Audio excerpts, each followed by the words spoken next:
attention to this short video.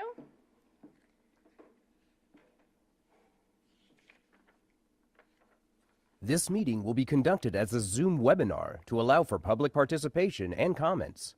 The Contra Costa Transportation Authority does not condone hate speech in any form.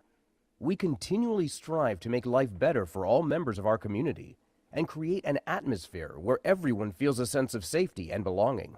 We ask that anyone who wishes to speak does so with civility, respect, and kindness for others. Citizens will have 3 minutes to speak. It is requested that public speakers state their names and organizations, but providing such information is voluntary. Citizens participating in person wishing to speak should submit a public speaker card to the clerk. Citizens participating by Zoom wishing to speak should use the raise hand feature or dial *9 if participating via phone, and the chair or staff will call upon them at the appropriate time. Written public comments received in accordance with the teleconferencing special notice on the meeting agenda will be provided to the members. If authors of the written correspondence would like to speak, they should raise their hand in Zoom or submit a public speaker card, and the chair will call upon them at the appropriate time. All written correspondence received after that and during the meeting will be entered into the record. Thank you for participating in a meeting of the Contra Costa Transportation Authority.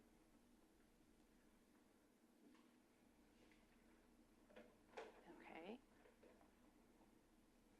Emily, can you please conduct a roll call? Member Esquivel? Member James? Present. Member Miller? Present. Member Saunders? Present. Member Stark? Present. Vice Chair Lovejoy? Present. Oh, sorry, Member Wayne. Apologies. Present. Okay, we do not have a quorum with members Ajir, Ash, Bankert, Chahal, Eselsago, Patel, Shakaran, Torf, and Chair Carr absent. Okay, so we'll go ahead and go ahead with the meeting, and we'll just take roll and give our advice for the board for the next action. The next item is information only, so we'll be okay for this item. Hopefully we'll have the quorum for the last two items. Okay. Emily, have we received any public comments? We have not received any public comments. And is there anyone wishing to speak during public comment on an item that is not part of the agenda? We do not have any virtual public comments. Yeah, okay.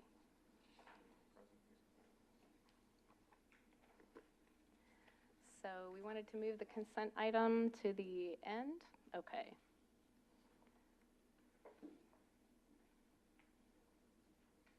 So we'll now move to regular agenda items, which we have 3. The first item is an informational item presented by Matt Kelly, and that is on an update of the status of the countywide transportation plan. Thank you, Chair Lovejoy. Good evening, CAC members. Matt Kelly, Principal Transportation Planner with the Authority.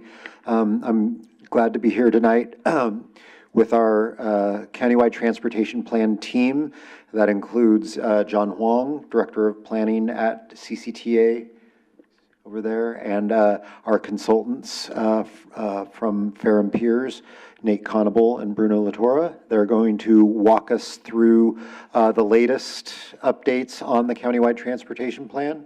For those of you who've been on the board or on this committee for the last year or so, you may remember us coming to you about 8 months ago on this, and we're kind of at CTP 2.0. Since then, we've kind of regrouped and restarted the effort, really engaging with our board and stakeholders, and that's what's going to be presented today. So I'm going to turn it over to Nate and Bruno, who will really walk you through what's gone on in the last six to 8 months, and following up on a board workshop we did in October, where we really had the board weigh in on strategies, policies, objectives that could be included in the countywide transportation plan. So we feel we're ready to really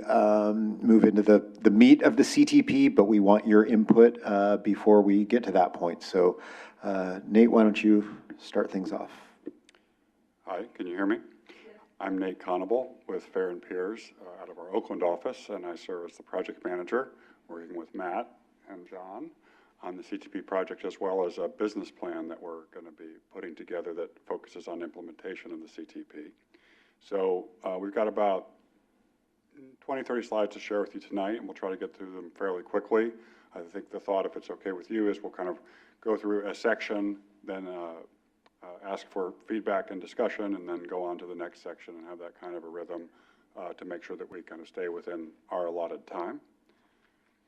So the agenda today is I'll just give a quick overview of the process, and then I want to jump into some of the meat of this presentation, which will be the blueprint, which is essentially the kind of the policy document that we will use as our guiding item as we kind of develop the CTP itself. And I will focus on the principles and strategies, which are kind of the highest level goals and the highest level kind of how we want to implement those goals. And then Bruno will take us through the needs assessment as well as the movement in place framework, which is a kind of new policy initiative that we're suggesting as part of the blueprint that brings together transportation and land use in maybe a different way than CCTA has looked at them previously. So just kind of going over this quickly, but we will go over the key needs. We will talk about the blueprint. Some of the challenges you're going to hear about are around safety, around crashes and incidents in the county. We're also going to be talking a bit about equity and equity priority communities, which is something that MTC has defined, but is useful in CCTA's case as well. And then just kind of the overall backlog of improvements that are needed in the county, and then the sense that right now the relative reliance on single occupancy vehicles has some pretty negative impacts on the environment and operations, as well as emergency response. And then we kind of want to hear your thoughts on those things, as well as when I talk about the blueprint particularly, does it align with these challenges as they're laid out? And then when we talk about the movement in place framework, what parts of it resonate with you? Or what parts of it do you have a lot of questions about, since it might be something that's pretty new for you as a committee? So just quick overview. There has been a CTP process going on for over a year, and but we're kind of in this phase now where we're digesting a lot of the work that was previously done, putting it into this blueprint, which provides that overall vision. And then we're planning to move, and I'll talk about the schedule a little bit, but in the winter into actually creating the countywide transportation plan. As we are doing the countywide transportation plan, we're also going to be doing a business plan, which is really focused on what CCTA can do to be ready to implement the CTP, and potentially step into some new roles for the agency that have come out of this planning process going forward. So the schedule here is about an 18-month schedule. We are due to be complete in late winter 2026. So we have just begun stakeholder engagement and outreach. We're actually planning to put out a survey on some of these principles and strategies later this week. And then we're doing a countywide needs assessment. Bruno's leading that. We're working on the blueprint and presenting that to you today. And you'll see that there'll be several opportunities to come back to you all to talk about various components of the CTP and the business plan, and those are highlighted in those blue dots. But we imagine that we will be wrapped up by March of 2026. So jumping into the blueprints, principles and strategies, we're not really starting from scratch here. We're building on a lot of work that was already done. There are the regional action plans. There's been a variety of policy papers that were probably shared with you in an earlier meeting in the spring. There's obviously regional plans and statewide plans that we're looking at. We've looked at some sister agencies, and we've also done some listening sessions with a select group of stakeholders, as well as with internal staff within CCTA, to try to get to kind of this sense of like, what are those core principles that the CTP should try to play out. And so I'm going to go through each of those, and I won't, you're You're going to see a lot on the slide. I'll have you take a look at it, and then I'll kind of hit a couple highlights for each one, and then move on to the next.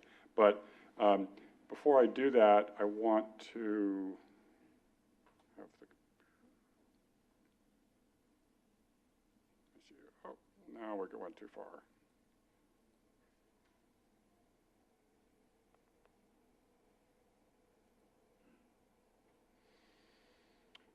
Hang with me. Oh, it's just response is slow. So I'm going to present for you a beautiful graphic that will have 4 of the principles on it, and here it is. So these are the principles or the goals as you might otherwise think of them, and it's maybe a little hard to see. I'm not sure you can see the light blue, but the idea is that there's these 3 principles that are kind of surrounded by access for all, which is a cross-cutting principle that kind of goes through all of them. But we're going to have strategies for each of these. So I'll just quickly read them to you. First one is safe travel. That's traveling in my community. Traveling in my community is safe and comfortable no matter how I get around. So focusing on all the different modes. Livable and connected neighborhoods. I can conveniently and comfortably get to places that are important to me without having to drive. We feel like you probably already can get there on the driving side. Growing sustainably. I feel confident that the transportation investments in Contra Costa will help provide a sustainable future for my community. And then access for all. I can shape and enjoy transportation projects that improve my community no matter who I am or where I live. So that's kind of the high level, and I'm gonna, after I go through each of the principles and some of the strategies, we'll come back to this graphic at the end, so this won't be the last time that you'll see it. So safe travel, I've already read this one to you, but just a moment to look at how it's worded.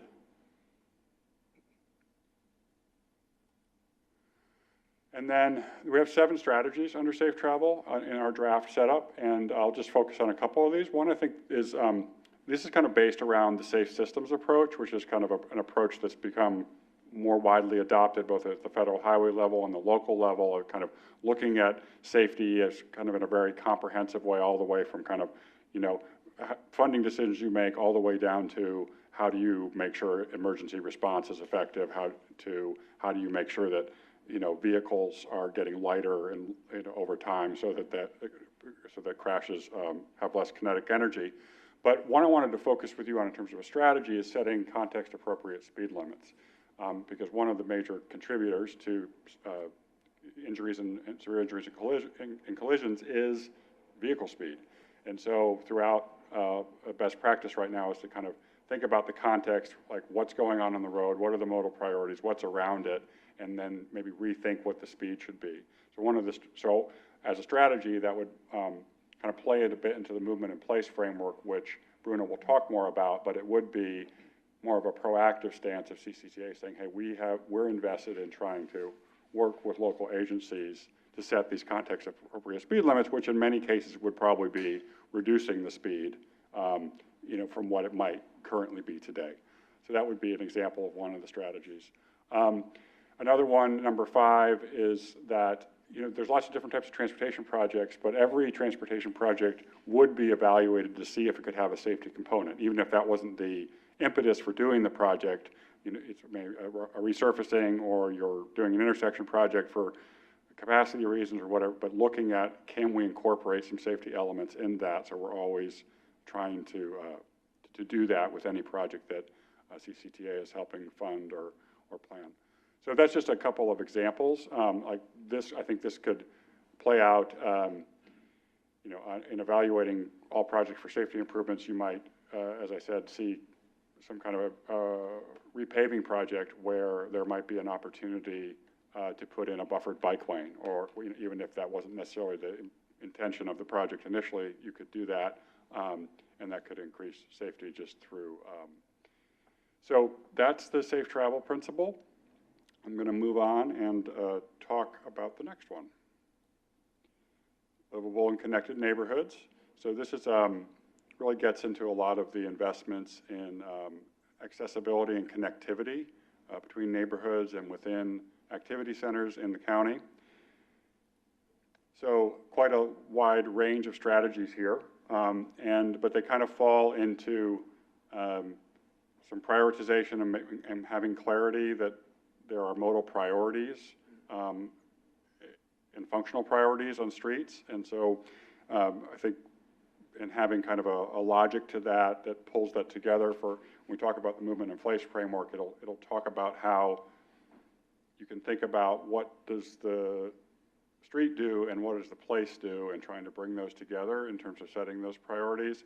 But also there's a big transit component of this. The integrated transit plan has been moving forward for some time. Out of the integrated transit plan, there's the idea of these transit priority corridors. And so these are corridors that serve a lot of travel demand, where you would want to build out that network of these corridors, doing things like bus lanes and transit signal priority or queue jumps.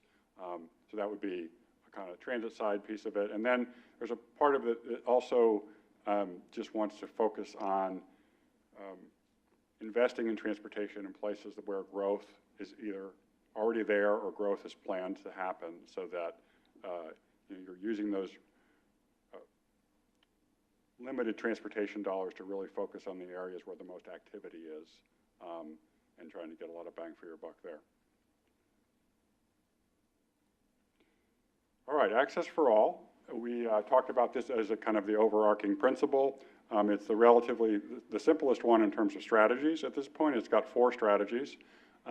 So one is really a process-related strategy. So number 1 just talks about how does CCTA and the organizations it partners with in terms of doing planning and project development, just having an inclusive engagement process. And that has often looked like, in other best practices examples, of working directly with community-based organizations to have them assist you in doing the outreach and play in a very active role because of the kind of connection they already have into some of these underserved communities. It's also kind of in the way that the board was talking about defining it, underserved is a pretty broad definition. So there's low income, there's people of color, there's people with, but there's also people with disabilities, there's youth, there's older adults as kind of being part of that umbrella of when you're thinking about Access for All.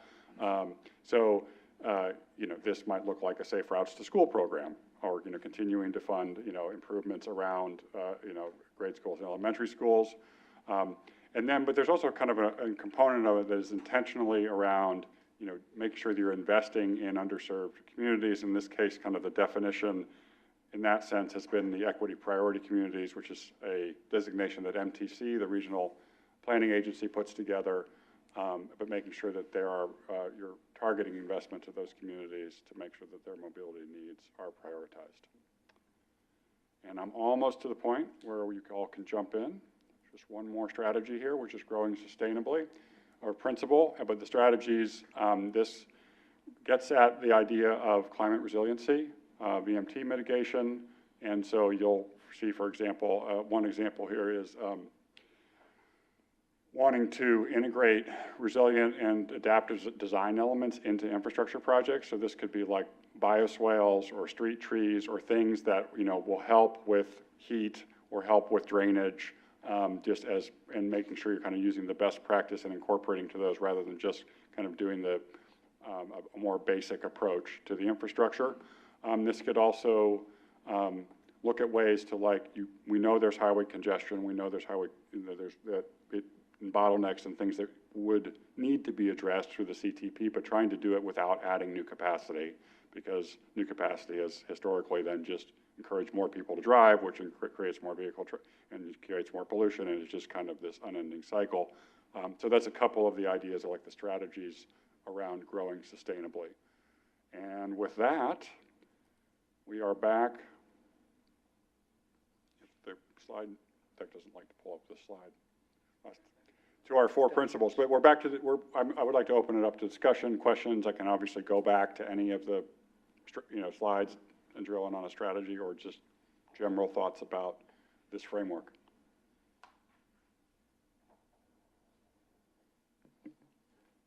Any members of the committee have comments? I have one question, one comment. Yeah. The question is, in your first principle, well, actually, it goes a bit more to your overarching principle about access for all. What, you indicated a strategy of engagement with the community. You indicated the surveys coming and so forth. And I saw something about meetings or discussions.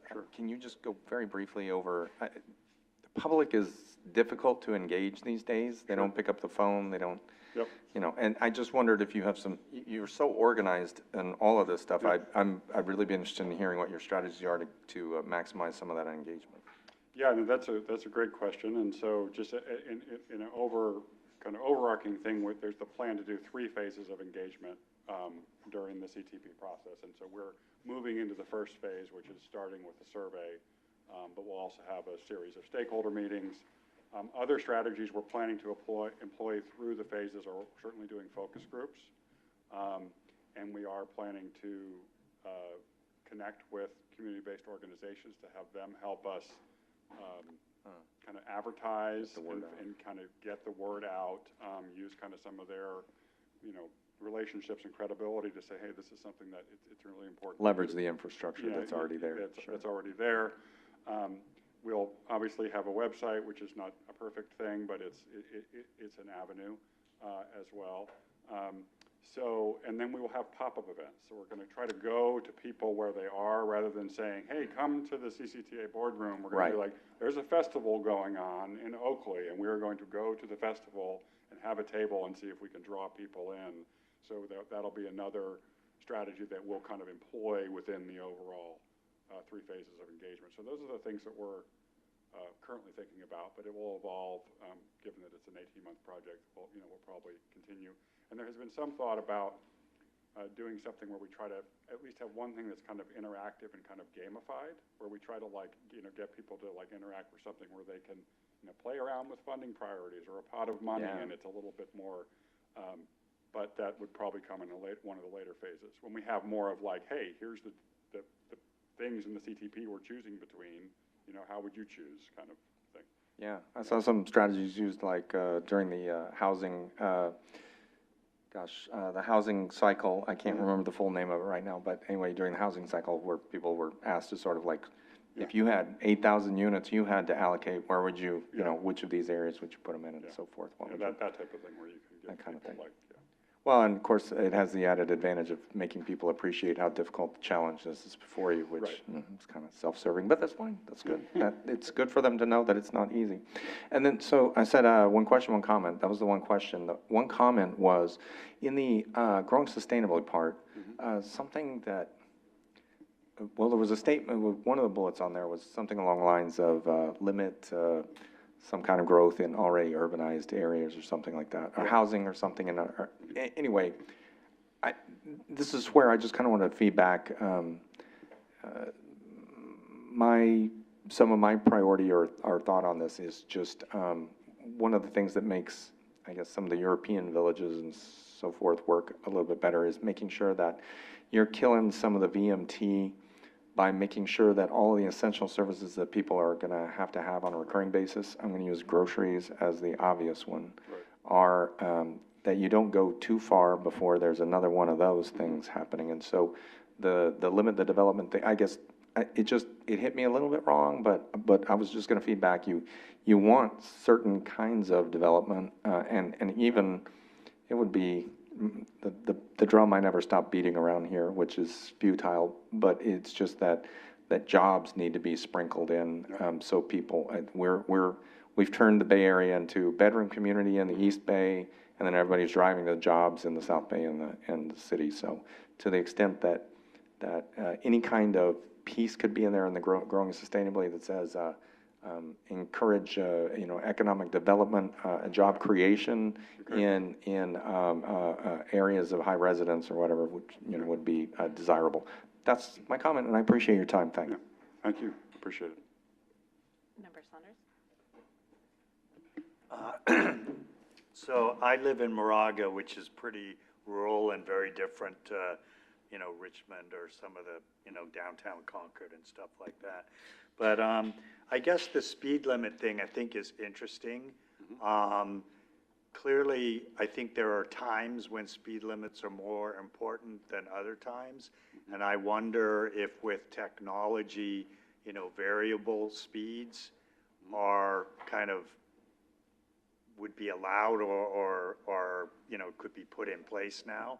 And I think certainly, you know, in Lafayette, some of the school crossing guards that have got run over and near misses all the time, and I'm sure it's happening in many other places too. But I think that kind of technology, and then I think the crosswalks that are flashing, or you press a button and they lit, I think those are probably, I know they're expensive, but they're probably the biggest improvement. I mean, especially in some, you know, Moraga, Lafayette, Orinda, you can't see along the road anyway because they don't have lamps. So, you know, just those kind of combining speed or variable speed and really focusing, I think, on crosswalks, I think would go, you know, a long way. I don't know what's possible. I think technology's evolving all the time. You might have to change laws too in terms of enforcement, which may make it really difficult.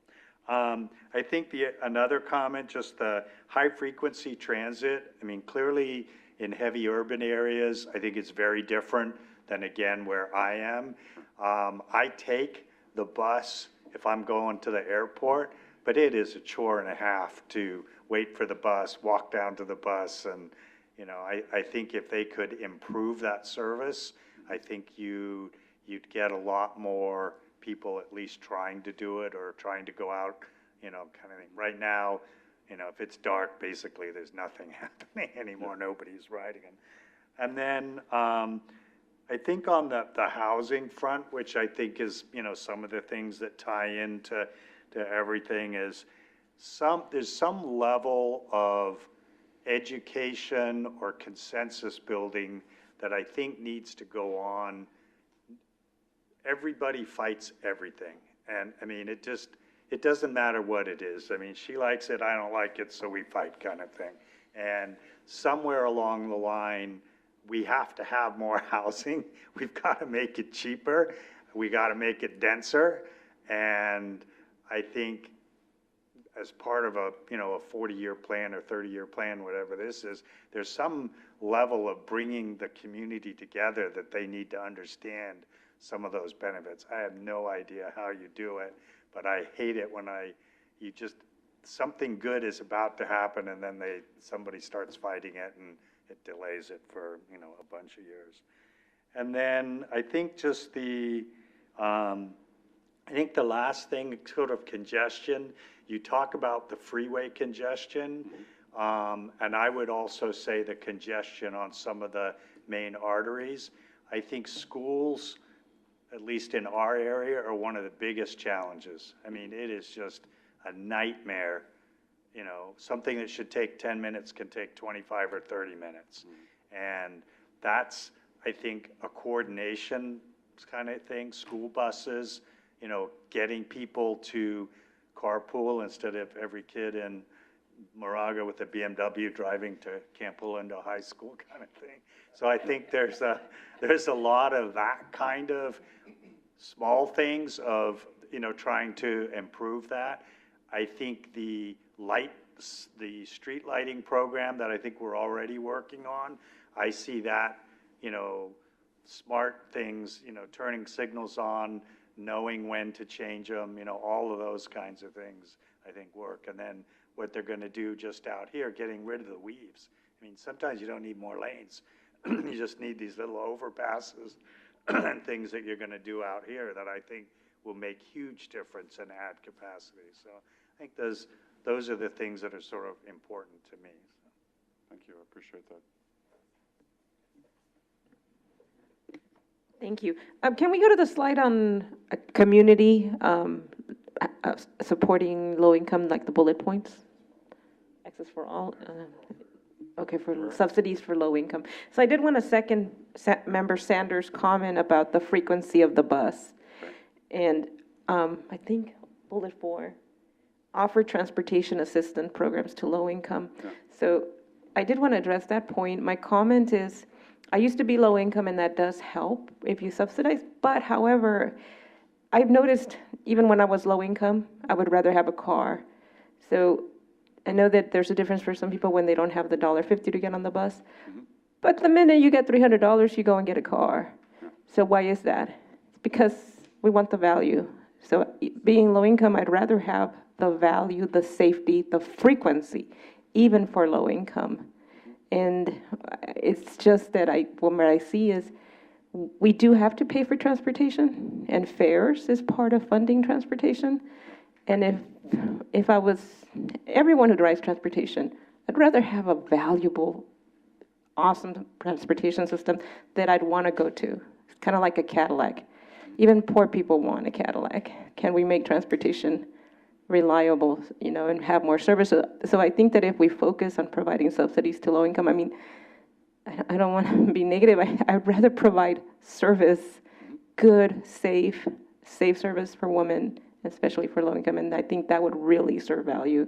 That's my one comment on strategies.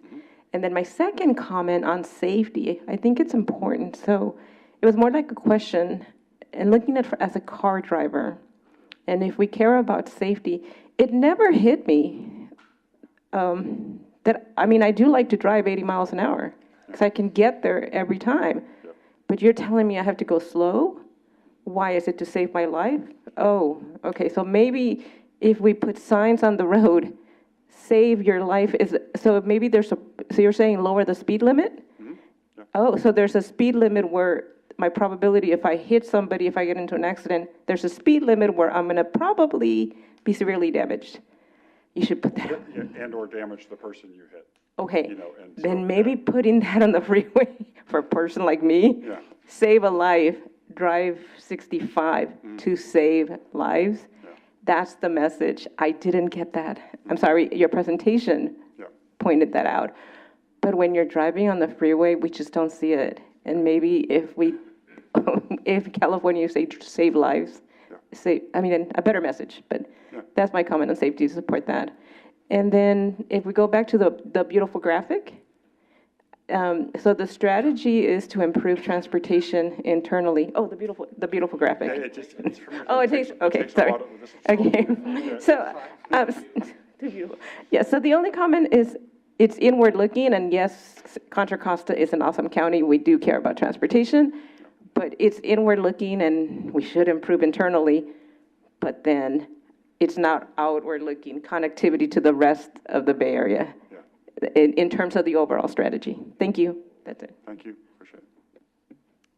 Yes, go ahead. Perfect, thank you. I understand this is like a very top-level presentation, but the first principle, safe travel, I noticed it's very focused on injury collisions, and it doesn't talk necessarily about crime.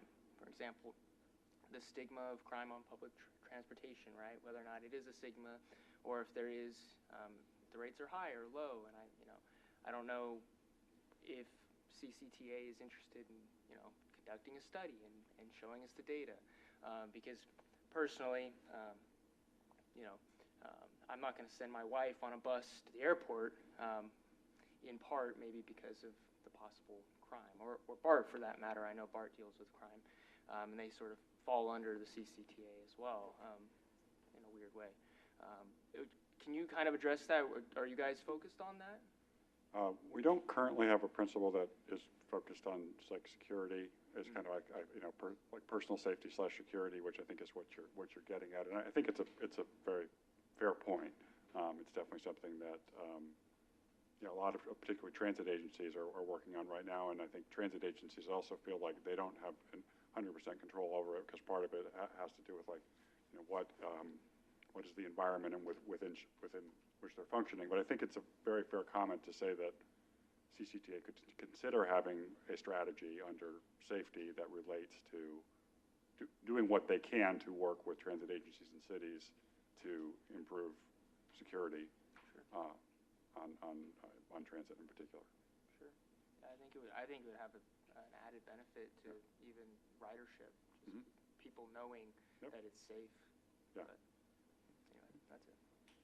We can keep going this way. Member James, did you have a comment? I do, thank you. Mainly a couple of questions, but in terms of safe travel, are you tracking a little bit of like, I guess like pedestrian fatalities within Contra Costa? I know that's a big problem in the South Bay, for example. Do you have any data, or can you speak to how kind of Contra Costa compares with other region, or other counties in the region? Do you want to take that? Sure. Because you, Yeah, so in the next couple slides we'll be presenting, we did take a look at that. There's a good amount of data. I think I have some backup slides with actual maps that we could go over at the end of the presentation. But yeah, that's one of the main issues that we found. Pedestrians and bicyclists being injured and killed because of those collisions. There is, I don't think it's in this presentation, but there is some public data that compares, kind of ranks, I think it's all the Bay Area counties.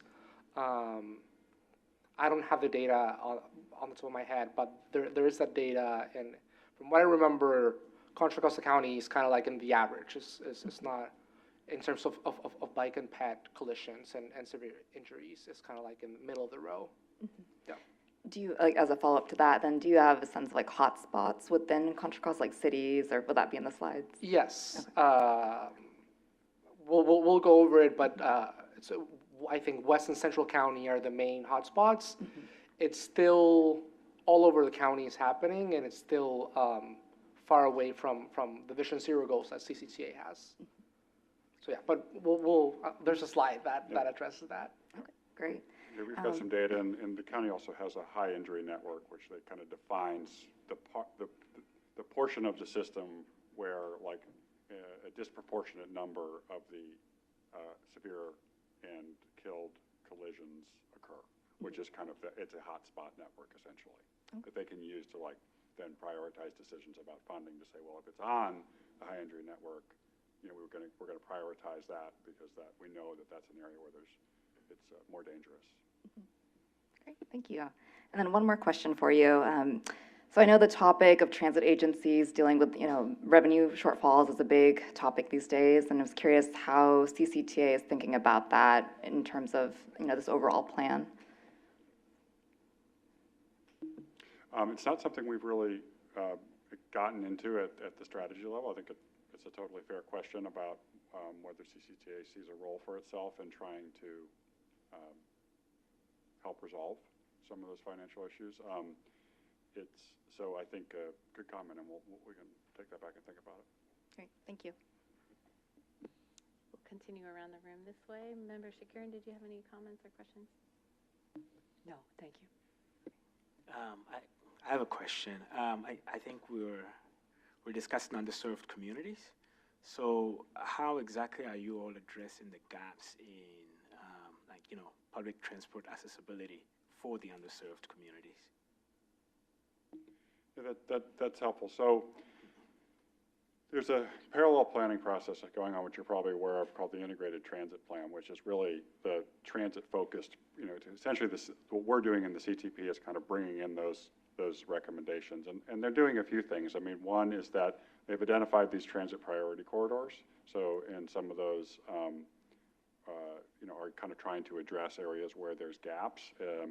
But they've also got the kind of these access zones. So a big part of that integrated transit plan is the idea that you might have some good trunk line transit service, but in a county like many parts of Contra Costa County, it's hard to get there. Like that first last mile to get to the high frequency bus stop, you may not have a great road network. Maybe there's not sidewalks everywhere, and so. Part of what the ITP does is identifies these transportation access zones where they want to invest in that first last mile connection and try to close some of those gaps specifically. So the combination of the transit priority corridors where they're going to try to have really good trunk line service, and then these access zones, I think that's the strategy they have right now about trying to close some of those gaps. And so that we're going to be incorporating that into our strategies and eventually into what's funded in the plan. That's helpful, thank you. And one last question, kind of following up on your the speed limit. Are there plans or how are you integrating kind of emerging technologies like maybe AI, kind of traffic monitoring system to Yeah. catch speeders?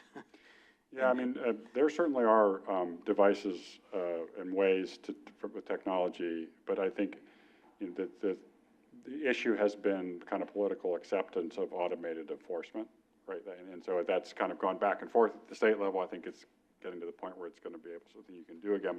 But then even at the local level, you have to kind of get, you know, it is a very effective tool. We know it works very well, but it's very unpopular, right? So it's just trying to kind of build up the support, enough support that you can implement it and then keep with it, right? And not have people. So, but the technology's there, and it's known to be a very effective way to get people to pay attention to how fast they're driving and whether, so. Yeah. Member Wayne? Yeah. Have you guys looked at, for congestion, and you want to limit congestion, increase public transit, have you looked at parking, especially have you done any modeling, or do you have any data about limiting parking to reduce congestion by having a limited parking, more people take public transit? Do you guys, I know a lot of the projects that I've seen the cities, they're always trying to get how much we got to increase the parking, how much we got to get parking for our customers, which I understand, but also, you know, if you build it, everybody's going to drive their vehicles. So is there any kind of modeling do you look at, or what's Contra Costa's County, what is your philosophy on, are we trying to limit parking, or are you just, are you doing any modeling to see how parking might, if you have less parking available, specifically as the gentleman was talking about, and I noticed it too in Martinez, is I know exactly when the kids get out of school, because around 2 o'clock in the afternoon or 8 o'clock in the morning, I try to stay away from driving at that time. Do you guys do any kind of modeling, or do you collect data on those parking strategies?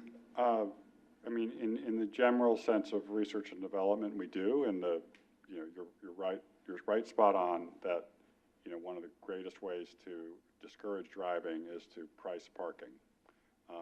It generally tends to be something that's controlled at the city level. It's like the Countywide Transportation Authority, I mean, can encourage, but it doesn't have a jurisdiction over the local right-of-way and the curb, and or, you know, what decisions are made when a development is permitted and how many parking spaces.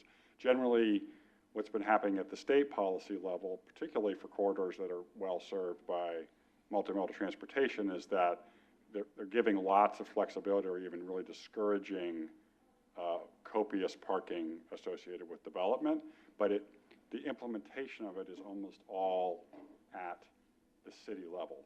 So this is something that the CCTA could like support or do training on, but could not then go and say, you know, we're going to say every every parking space has to be at least $1 per hour, right? I mean, when you all said about the stuff about the, you know, with the students driving, I was like, well, you could charge for parking spaces at the schools.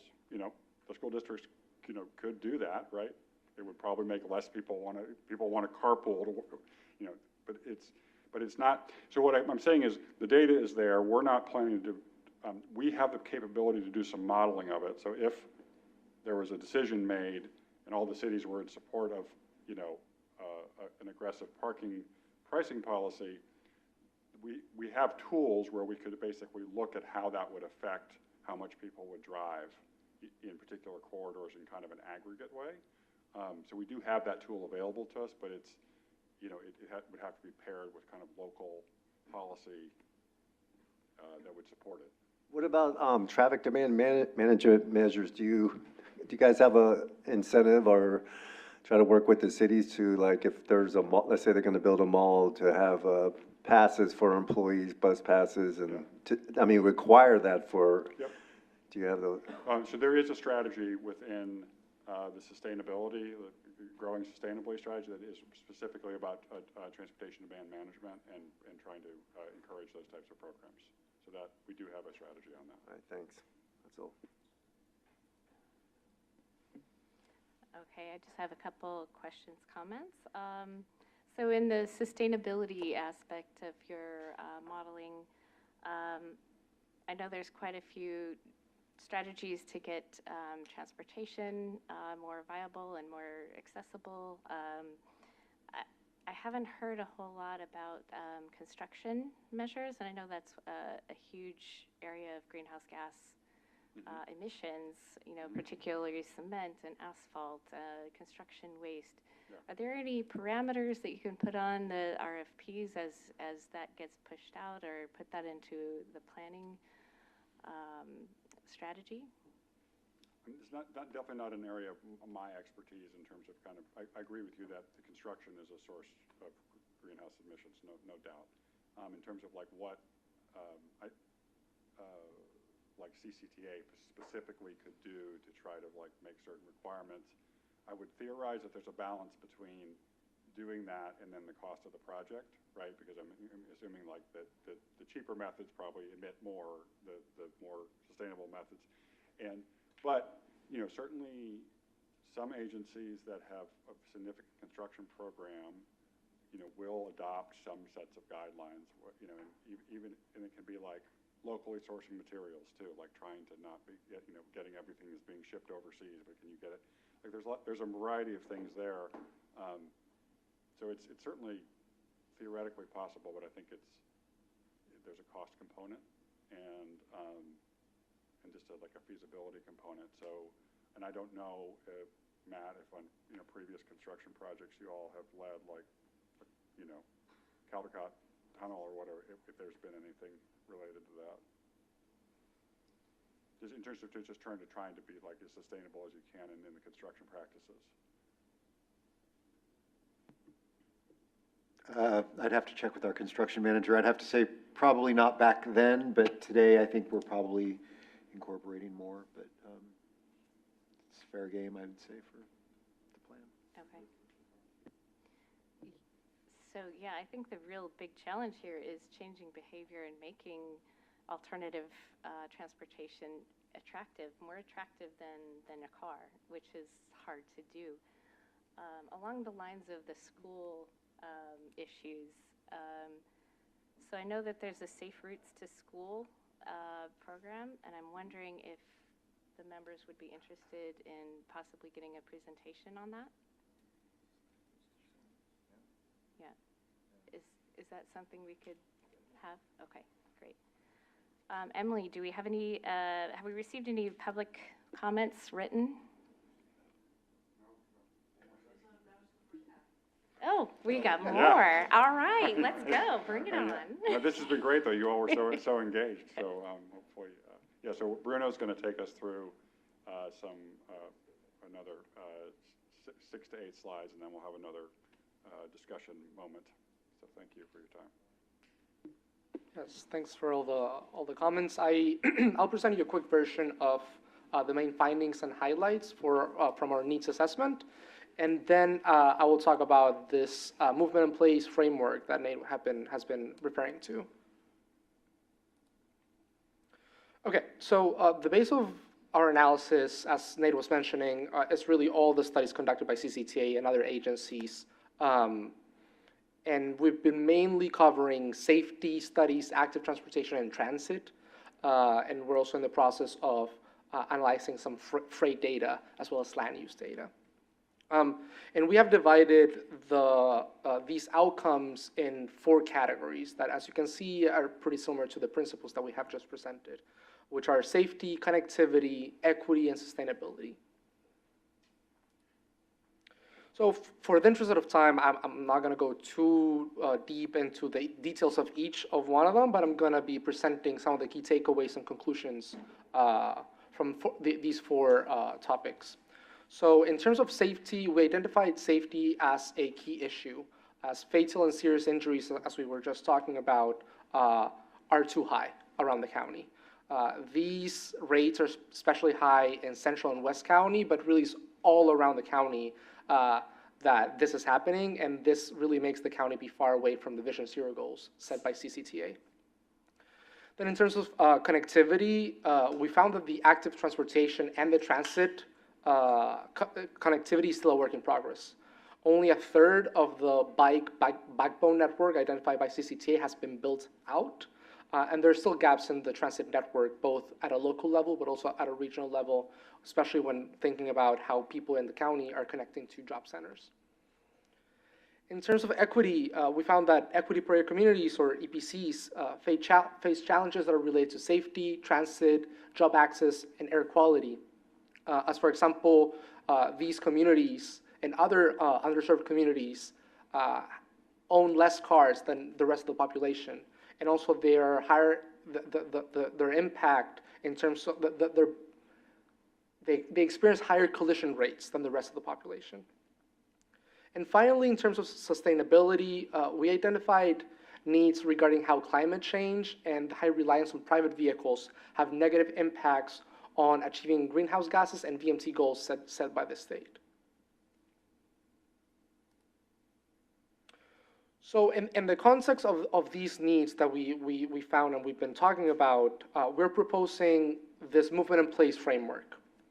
So the main objective of this framework is to integrate the transportation networks with the built environment. So not only talk about how people move, but also where people are going to, where people want to be, and why people move. This way, we can have streets that, yes, move people and move goods, but also we have places that people enjoy to live, work, and just enjoy being around. So this would balance the needs of the users of the roads with also the needs from the users of those places. And just as background, this concept of the movement in place originated in Australia and New Zealand and has already been taken up by the FHWA. So some of the great places in Contra Costa County, it feels like they're really big avenues for vehicles, for cars specifically. And for many years, there's been planning with the objective of really moving cars as quickly as possible, which, yes, is important, but there's been other components of that have been lacking in the planning process. As we know, this is a direction that CCTA, it's not a direction that CCTA wants to take, as well as other regional and state agencies, as this poses a challenge for safety and also sustainability in VMT. Instead of this, we propose that CCTA should be leading in generating the change in the current transportation network to make it more multimodal, more resilient, safer, and also encourage in placemaking. So that's where this movement in place framework comes in. This framework can help to define the priorities in this network. As we said, moving vehicles is important, but it's important also to define where that should happen and where placemaking is important as well. This is a context-sensitive approach that recognizes that there's many different places in our communities. Some places are about moving people as quickly as possible and aren't really places to stay and to be at. But there's some other places that are where lots of people want to be at, and there's a good amount of mixed uses happening there, where businesses want to grow, for example, or people want to interact with each other. And that context should be part of this conversation as well when we're planning these streets. So the movement in place framework can lead this CTP vision that we've been talking about, and really have a planning, design, and funding impact on what CCTA does. So for example, it can have an impact on creating an easy-to-use street typology in which different roads around the county are identified according to their context, and that way we can identify if they're better suited for throughput of vehicles or for creating placemaking. This can also be accompanied by county-wide maps that can define these modal priorities around the county. And also, this would really come down to design expectations by street type that CCTA can encourage and include in their funding processes. So this is really a good summary of what we're proposing, or how this idea of movement in place comes together. As you can see on this graph, on the vertical axis, it shows the intensity of activity in terms of movement of vehicles. And then on the horizontal axis, it shows the intensity of activity in terms of the mix of land uses and the density of these land uses. So again, going up, that means more basically vehicles moving around. Going to the right, it means higher density and more higher mix of uses.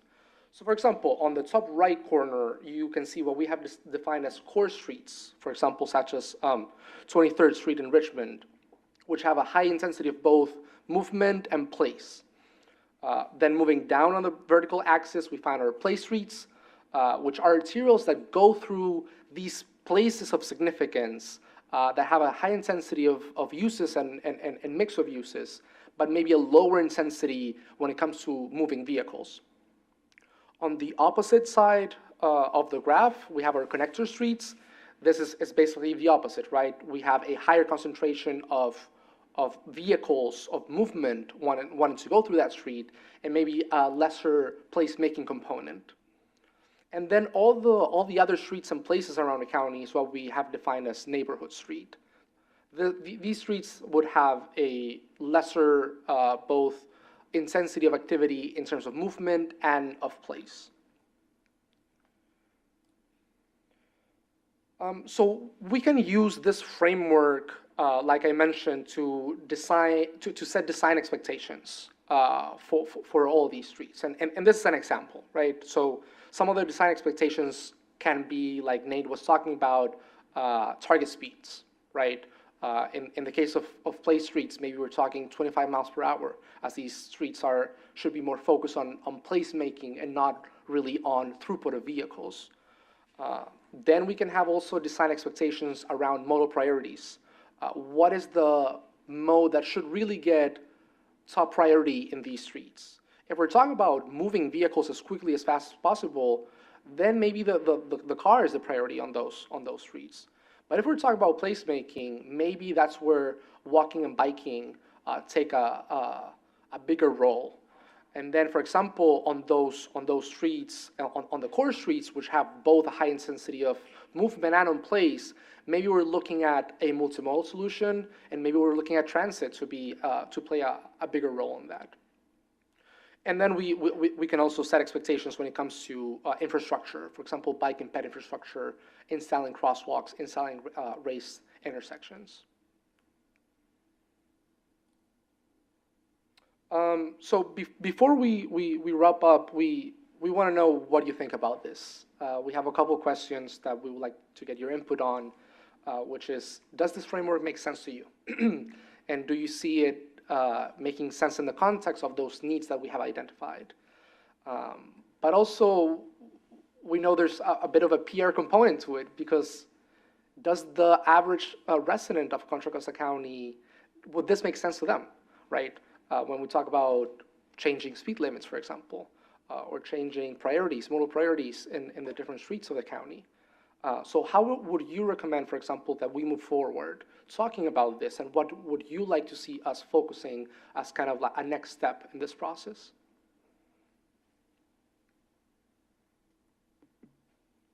All right, should we start over here with Member Shakiran? Any comment? Thank you.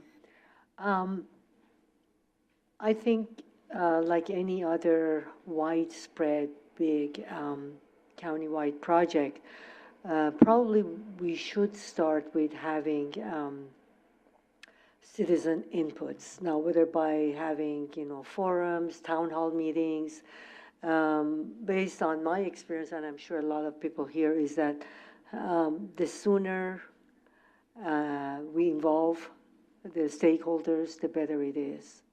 And having at different locations, I mean, it could be at a farmer's market, it could be in a forum like this here, but definitely to get some input as far as what is it they're looking for to improve their mobility within the county, and what is it lacking for them.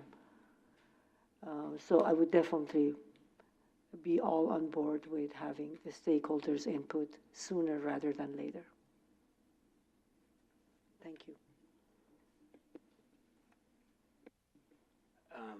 Yeah, thank you for that. Actually, it's interesting. I'm still trying to think about it, but initially, I would say my initial thoughts, what interests me the most, on a very individual level, without speaking for anybody, is costs. So what would the projected costs be? In addition to that, what would some of the challenges be? Perhaps like community input would be one. Speed limit, I don't know. I haven't fully thought this through yet, but these are just, bear with me as I'm trying to like think out loud here. So costs, types of challenges, and then I don't know how it really impacts like some of the multimodal systems, right? Like, yes, it may enhance it, but to what percentage? Like putting some statistics on it to figure out, is it even worth it? So just very rudimentary, just opinions here. So thank you. That'll be my input. And just to follow up real quick, Member Salcedo, we will be sending out this PowerPoint tomorrow. So if you guys think of something tomorrow, next week, next month, and want to shoot us a note, definitely feel free. Yeah, public input would be great. Also, yeah, safety should be a factor. When you're dealing with the speed limits, is it still, I don't know, is it like, I guess the old adage I heard was the speed limit's kind of set by what 90% of the drivers, is that? Yeah. That was the 85. that was the practice in the past, and one of the things that with the safe systems approach and things like the movement in place framework was trying to move away from defining it on the just how people are driving to saying what would be safer, how can we support this as a place, and so it actually is an intentional movement away. That was the standard traffic engineering, transportation design practice for the last 20, 30 years, but what that has resulted in is a lot of fatalities and severe collisions because it's kind of just it's not a very proactive approach to saying what would be a safe speed versus how are people actually driving. And in transportation design on a lot of these streets was done during an era when just the understanding of these safety issues wasn't really there as much, so they were kind of designed in a very kind of limited perspective on what the road was supposed to do, and and people are using them that way, but that doesn't. So I'm just saying you're correct, and there's also been there's a movement to kind of be a little different in how we approach setting speeds. Well, yeah, that's good, because I always thought, things like sight distance and, all the other metrics should go in, and I always thought that was kind of crazy when the first time I heard about it years ago. I'm like, that's how they come up with the speed limits. But yeah, I'm glad you guys are thinking outside the box on that. I did hear your question. I'm going to answer it directly. I'm going to answer it exactly to what you were asking. But I did want to say one thing, that you may find a little bit of a legislative uphill on that one, because I know the history behind why those 85 percentiles were formed was basically to keep some small town from forming up a speed trap by setting an arbitrarily low number. And so then, anyway, that's history on that. So you might actually encounter some legislative need to, in order to lower the limit, you may have to receive some sort of legislative consideration. Somebody writes something into the law that to let you get around that one. All right, now your exact question was, does this make sense? Do you think it'll make sense to people? This approach, and how do you think it will be received? And I'd like you to think of this like, if you're looking at this, if you look at the L, the L here, all three of those make sense to me. They're consistent, and like then the approaches for those make sense, and I think they're rational and people would absorb them. When you get up to the upper right, when you have the competing priorities of place and movement, I think it sort of, the center doesn't hold philosophically anymore. It's just like, well, then how do I deal with I'm supposed to have both of these things sort of exist at the same time. And so it's a little bit logically incoherent up in the upper right. But it makes sense. Everywhere else, it's like, oh yeah, connectors. Yeah, everything else makes sense, but the upper right seems maybe a little, it sort of boggles the brain a little bit. Okay, that's my answer to your question. So yeah, I had the same comment where I thought this makes a lot of sense if you're presenting it to the public, but I would focus on the areas where you want to change one level. So you want to connect your street to be a neighborhood street. So you would go to these places, as a pop-up and do a lot of community outreach and say, here's what we're finding, here's what we're thinking we want to change to, and get that community feedback. And I think he's especially right on the core streets. That's probably one of your major areas of focus because there's probably a lot of pedestrian and bike incidents. And so, using social media, I think would be really helpful. Nextdoor and things like that that are kind of uncommon, but also those pop-ups would be really helpful. So yeah, I think this makes sense overall, but I think giving them a very concrete example of where they live or where they work will really bring it home, like what the strategies and proposals you have. So I'm just going to make one comment, and I may write some more about it later, but I don't really understand the whole bike network thing of what we're trying to do. And I think that would be interesting to hear, because every review we do for the cities, they're going on about bike things. I always ask the question of, did it work? There's never an answer. So I think understanding that would be better for this group. I guess I think understand this. It makes sense to me. Interesting, little nuances. I think the challenge is I don't really know how CTA fits into all of it. I get how CTA fits into the freeway corridors, the really big Ignacio Valley Road, some of those roads, that makes total sense to sort of drive that. How you drive the bottom corner seems like cities to me and the local communities. And so I'm not quite sure how you guys influence that unless you've got money that lets them do it. So I'm not quite, I get it conceptually, but how you make that work for CCTA, I'm not 100% sure. So I'd be interested in, how you get all these 20 cities to kind of toe the line, so to speak. And on that, we just talked about this at our meeting a few hours ago, updating the growth management program, which you guys kind of oversee, is the mechanism for getting the cities to do certain things. Yeah.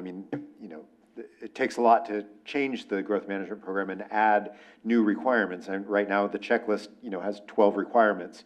We could certainly add 12 more. But you could add safety into it then? Sure, we could. Oh, okay. Any of these things we're talking about, we could say each city will have to do X, Y, and Z in addition to what they're already doing to receive the return to source funds. So that is something that will be considered as part of this process. Okay, well, that makes sense.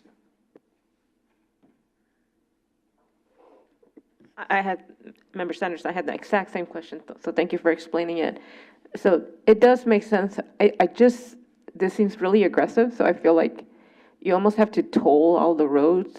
Like, we do have the technology, just grab the license plate and send everyone a bill. And then, yes, you can implement this, because I don't see a bus from El Cerrito to Martinez. So I do want to support that, transportation everywhere. So I think that's my comment is provide more transportation service and a Cadillac, not a toilet, a Cadillac. If you provide that, but I just don't see this plan giving me a bus from El Cerrito to Martinez. It's the goal, but how are you going to get that done? And you probably need a way to collect funds so that you could coordinate I do like to centralize services through the cities, but then you can guide these principles so that we could, because transportation is real important to me. If we build dedicated transportation, I'm talking dedicated, just, I'm talking a dedicated expressway from El Cerrito to Martinez. That's $1 billion. And where are you going to get the funds from? That's not in our Measure J fund, so I think maybe we should think higher so we can achieve those goals. And then just real simple, I did not get the message about driving slow. I don't, you just need to implement the current speed limits. You don't need to lower the speed limits. Just say, oh, you drive, it's not that I'm imposing the speed limit because I control you. That's what I see. When I'm driving down the freeway, you're telling me what to do. I don't like that. But if the message is, you're responsible for keeping others safe, and if you care about people, then you will drive the speed limit, then we will. So just, it was nowhere, I never saw that anywhere. So if you can put that on the streets, put the message out. That's it, thank you. Yeah, I guess the only comment that I have is regarding VMT, vehicle miles traveled. I'm actually fairly new to that concept, and I understand it's California law, SB something.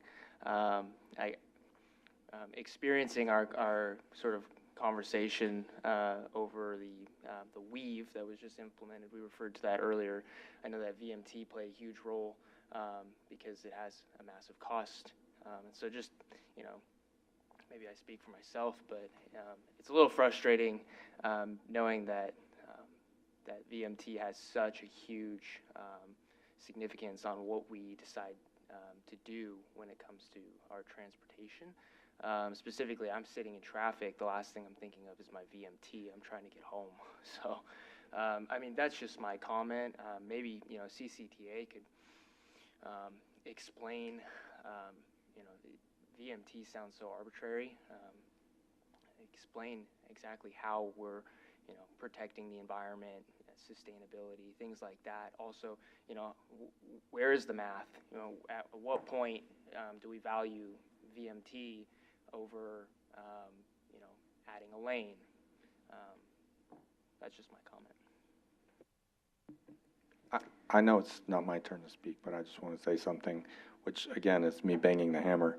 You know, an employer in the city that has 2,000 people driving in from the East Bay, moving that single employer to somehow financially incentivize them to have a remote office, a satellite campus in the East Bay, doesn't require any houses to be built. It doesn't require any lanes to be built, but it suddenly reduces by tens of thousands or even hundreds of thousands of miles of VMT per year just with that one single move.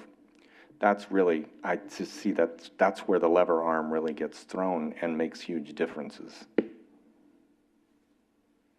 Yeah, thank you for your presentation. And I think, yeah, my fellow colleagues on the committee have raised a lot of good points. I wanted to build off of something that Member Stark shared, which is like really emphasizing the benefits to the community. I think anytime you ask people to change their behavior or support something that's really expensive, potentially with their tax dollars, the best thing to do is really get really concrete about how it will benefit them. So it could be, you know, the VMTs, maybe pollution that's prevented from taking all these cars off the road, or even like time spent, you know, not sitting in traffic. So maybe any kind of like modeling or projections that you can do on that. I think that's the best way to get, you know, really concrete, what would you call it? Like concrete, a concrete understanding for the public.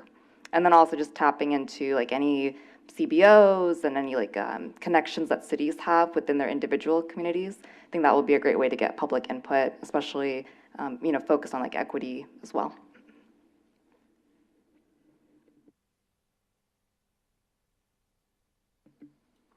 Did you have any other questions for the committee, or was that the end of the presentation? Okay. Can I ask one more question? Yes, go ahead. Member Stark. Yeah, regarding the map or the 4 different types of streets, for movement, is that just overall movement of both cars and bikes and people? It's not separating it out in any way, right? Okay. Say in a connector street could be that you implement some transit, right, as a way. So yeah, it's people. That tends to be primarily vehicles in today's world, but the idea is that it should be measured by people. Okay, so that top right quadrant, that is like the ideal street that you would want, right, with high movement and then high places? No, I don't think there's really, any of these are necessarily ideal. They're just representative of that fact that there are different combinations around, you know, I mean, a lot of what makes Contra Costa great is the neighborhood streets, right? And so I don't know, there's not really a value statement here beyond just saying, if it's this type of street, you should think about how the speed limits and the design and the modal priorities this way, and trying to, so there's not really a value. I mean, the only way you could probably put a value statement on any of this is that you would probably guess that the tax revenue per acre is higher on the right side of this graph, right? Because the places that have the more uses, more mixes of uses, I mean, that's your downtown Walnut Creek, that's your downtown Concord, I mean, you know, I mean, those, you could say that from that perspective, they have a, maybe they're better, but that's just a pretty narrow way of looking at it. Thank you. I'm sorry, I just had one last comment about commercial space. So commercial real estate is actually I think it's one of the biggest moneymakers, and it does generate a lot of taxes. So is there anything that's in the growth management plan that's preventing cities from being aggressive? I see a lot of tech companies moving to Texas and even down to Fairfield. Is there anything in the growth that'll incentivize cities to promote commercial real estate?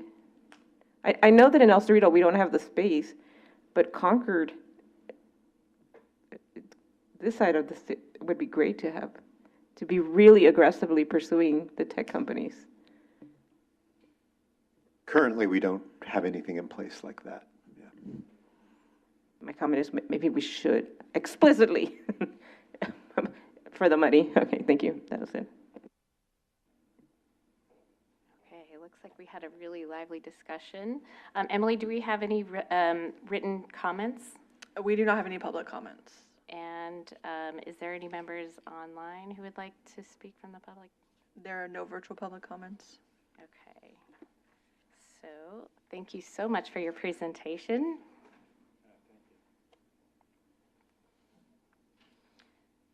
So we will move to our first action item. Now, do we need to call roll for those members who arrived? I will just note that who joined us, Member Esposego Shakaren. and Shakaren joined us during that item. Okay. So the first action item is presented by the City of Concord staff to review the calendar years 2023 and 2024 Growth Management Program Compliance Checklist. And I'll start this off, Chair. Before I turn it over to City of Concord staff, I'll just, a couple of things. First, these are our first two checklists of the calendar year 2022-2023 cycle. So thanks to the two cities who submitted first. They actually approved theirs on the same night and submitted on the same day, so they were right in alignment.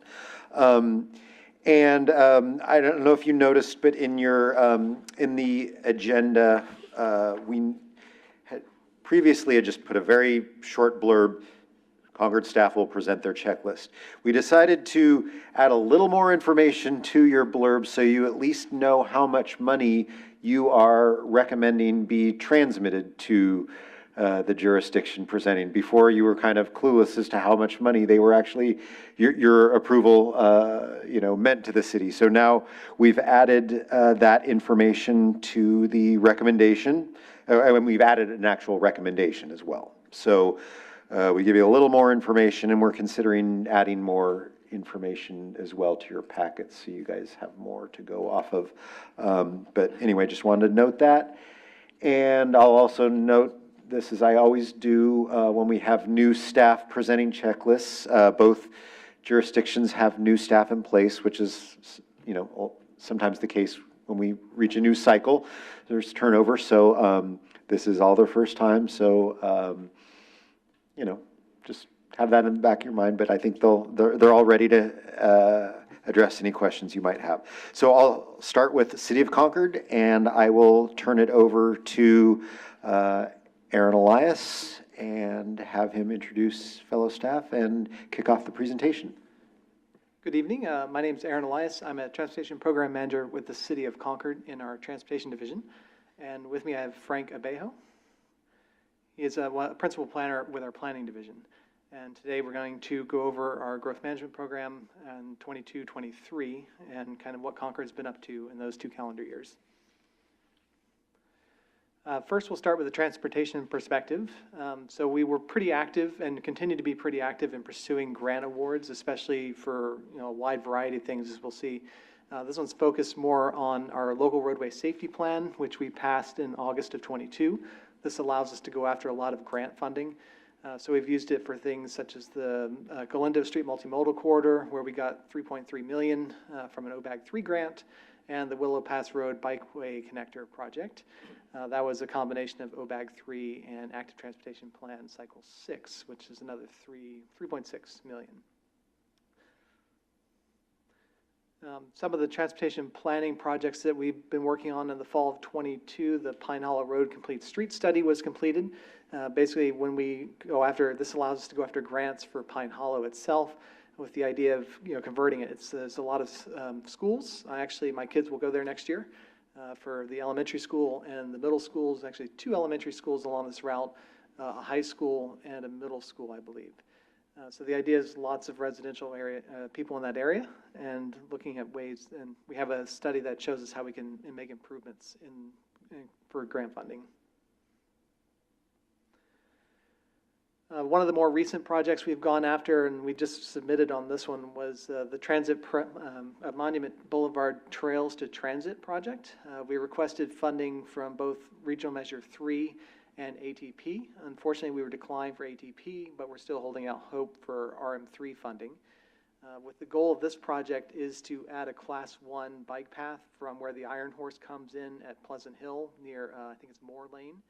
And it connects to our existing Class 1 path, which you can see in the upper right, which starts at Sistron and goes to the Concord BART station. So we think this one usually should have a a good chance of getting some funding at some point.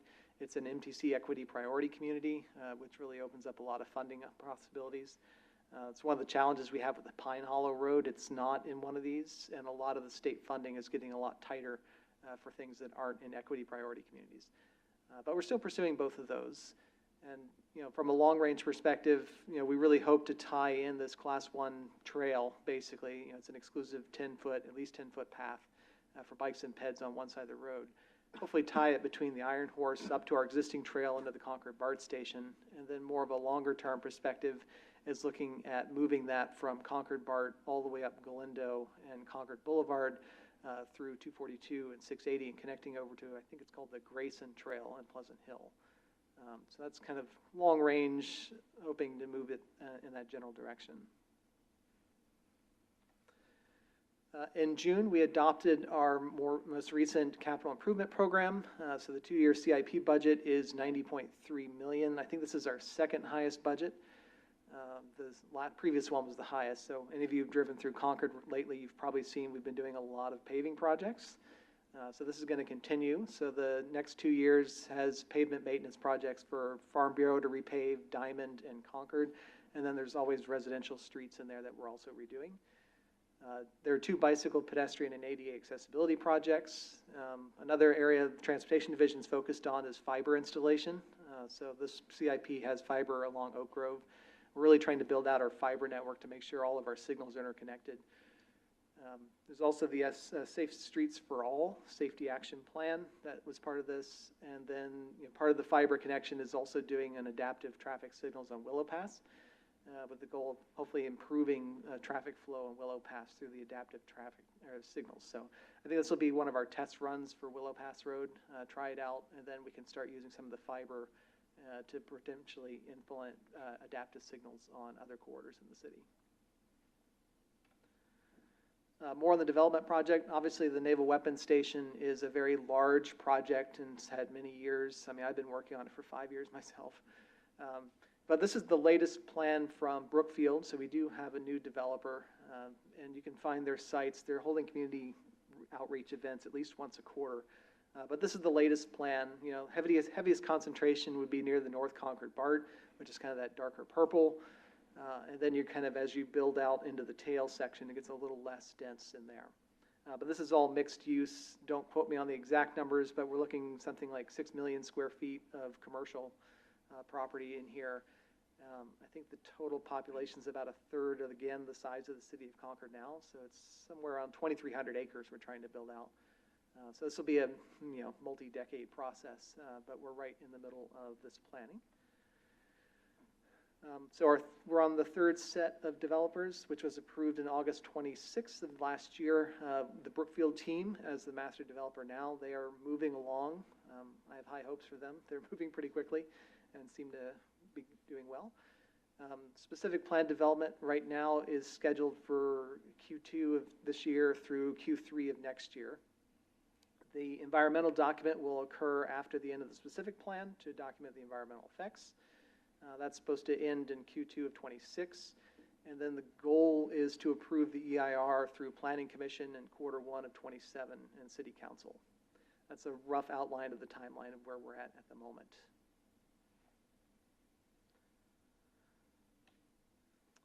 And then in terms of other development within the city, I will turn it over to Frank to lead us through that section. Good evening. So I'll start off summarizing our current development activity, going over our residential activity during these 2 calendar years. Starting in 2022, we issued building permits for 144 units, and I provided a breakdown there in terms of the level of affordability. So we did see some affordable units at the very low and low, but we saw a really significant jump in calendar year 2023, a twofold increase in issuance of building permits for residential units, a total of 330 units, and significantly many more affordable units, including low and very low units. And I just want to mention that if any of you are interested in just looking at the development activity in Concord, not just residential, but commercial as well, there's a link that we provided here on our website where you can kind of just see what's going on in Concord development-wise. All right, so most of our housing development has occurred in our downtown area, and so this map just highlights some of the main projects that are either under construction or entitled. The projects that are identified with the green pin, there are projects that are actually under construction, many of which are nearly complete. And I'll go over these projects in a little more detail in the next slides. So again, the green ones are under construction or near completion. The projects identified with the yellow pin are entitled and pending construction. We did see, unfortunately, a couple projects that we were anticipating that are probably not going to be moving forward. One of them is the Avesta, which is an assisted living project that was going to provide 150 units, which included 117 assisted living units and 33 memory care units.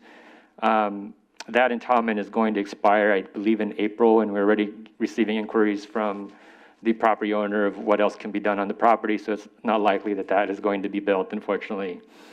Another project identified there in red on the bottom of the map is Salmon Run, which was an adaptive reuse project, basically converting an existing office building into approximately 30 multifamily units. Unfortunately, that building suffered irreparable damage to a fire and is probably not going to be rebuilt. But both of these sites, in our opinion, provide opportunities for future housing development. As you all know, especially considering what's going on with the office sector. So again, while it's unfortunate these 2 projects are probably not going to move forward, we look forward to hopefully other housing opportunities on these 2 sites. All right, so just going over some of these projects specifically in a little more detail. The first one is Resources for Community Development, or RCD's project. It's also now called the Rick Judd Commons. So this is all affordable, 62 units. It is pretty much done, and they are expecting to move in tenants next month, actually.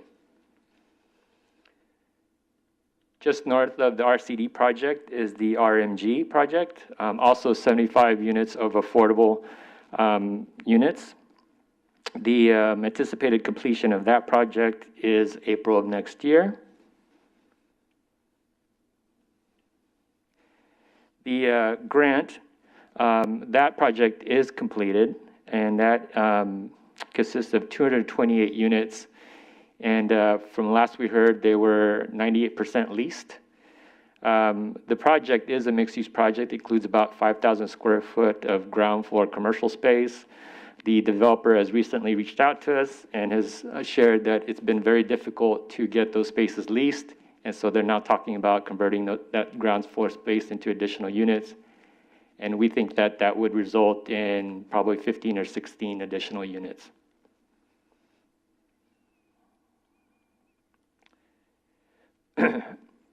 The Blue Oak Square, which is formerly known as the Argent, is a project that's also near completion.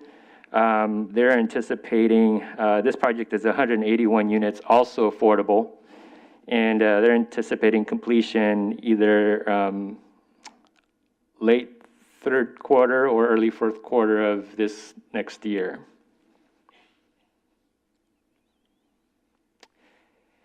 Concord Village was actually a project that was entitled and expired.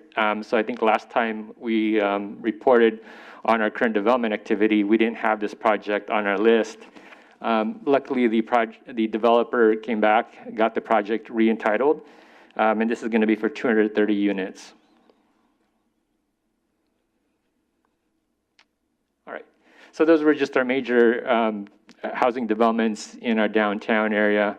Of course, we've got other housing developments, definitely much smaller in scale in other parts of the city. We also have 3 surplus sites in our downtown area that remain undeveloped, but we are taking steps to sort of facilitate a project on these parcels.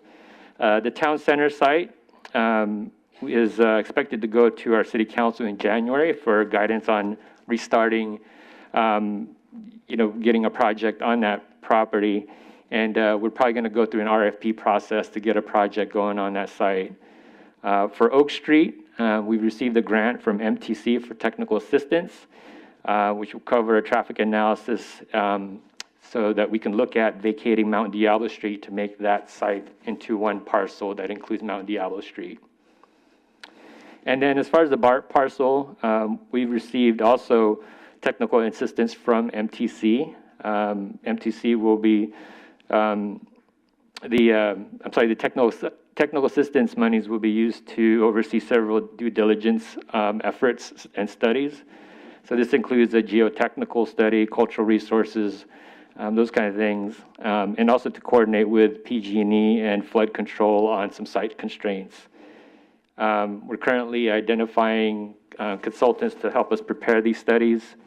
And then as a condition of our contract with MTC on the technical assistance, these studies must be completed by December of next year.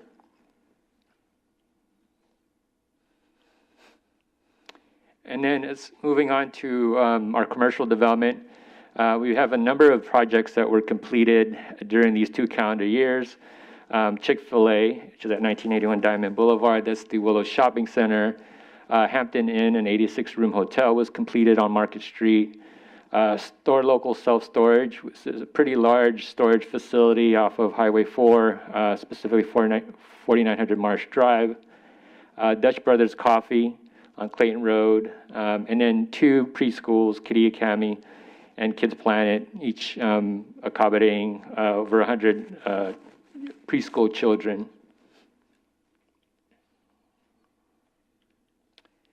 And then as far as commercial projects that are under construction, there's Palpe, which is a 43,000 square foot Palpe dealership in North Concord off of Arnold Industrial Way. Shiva Murugan Temple, which is a religious facility of about 14,000 square feet.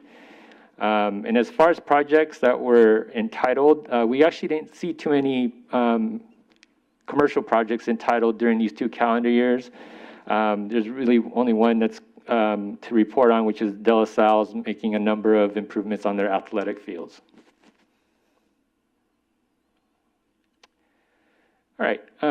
As far as an update on our housing element, so the good news is that we now have a certified housing element. I don't think that was the situation we last reported to you. Our housing element was certified by HCD in October of last year. Our housing element, as far as our regional housing needs allocation, was in the amount of a little 5,000 units. And so our housing element has identified more than enough sites to accommodate that obligation. We've identified sites for a total of up to 6,419 units. Since the adoption of the housing element, we've already implemented a number of major housing element programs. One of these is our objective design standards. This is really critical because, as you may be familiar, if anyone's tracking state laws that require expedited reviews of housing developments, is often on the condition that that project meets the city's objective standards. And so those quantifiable objective standards like setbacks, FAR, and height are very easy to enforce. But Concord, as with many other cities who didn't have objective design standards before, our design standards were fairly subjective. And so now we've got those objective standards in place, giving Concord a little more level of comfort in terms of complying with the state mandates, but also giving us some control, some say in terms of what we want these projects to look like from a design standpoint. And other programs that we've implemented include allowing a by right approval of multifamily and mixed-use projects. And that mixed-use projects, in order to qualify for a by right, it has to be at least 2/3 residential. This is really key because in many of our zoning districts, multifamily mixed-use require conditional use permits. So that was often a 3 to 6 month process, at least with the Planning Commission. So now we've created a process to allow for these types of projects to be allowed by right. But I do want to point out that that by right allowance is targets sites that we've identified in our housing element to meet our RHNA numbers. So it's not a broad by right allowance. It targets sites that are in our housing element inventory. We've also implemented a rent stabilization and just cause for eviction program. And then we've also incentivized lot consolidation of the sites that we've identified in our housing element to help us meet our RHNA requirement. So some of those lot consolidation incentives, for example, is allowing for greater allowance of a number of compact parking spaces, expedited processing of projects, putting these types of projects in the front of our public hearings, so that way it's a little less costly, especially if they have their consultants in a public hearing, for example. So there's just examples of some of those incentives.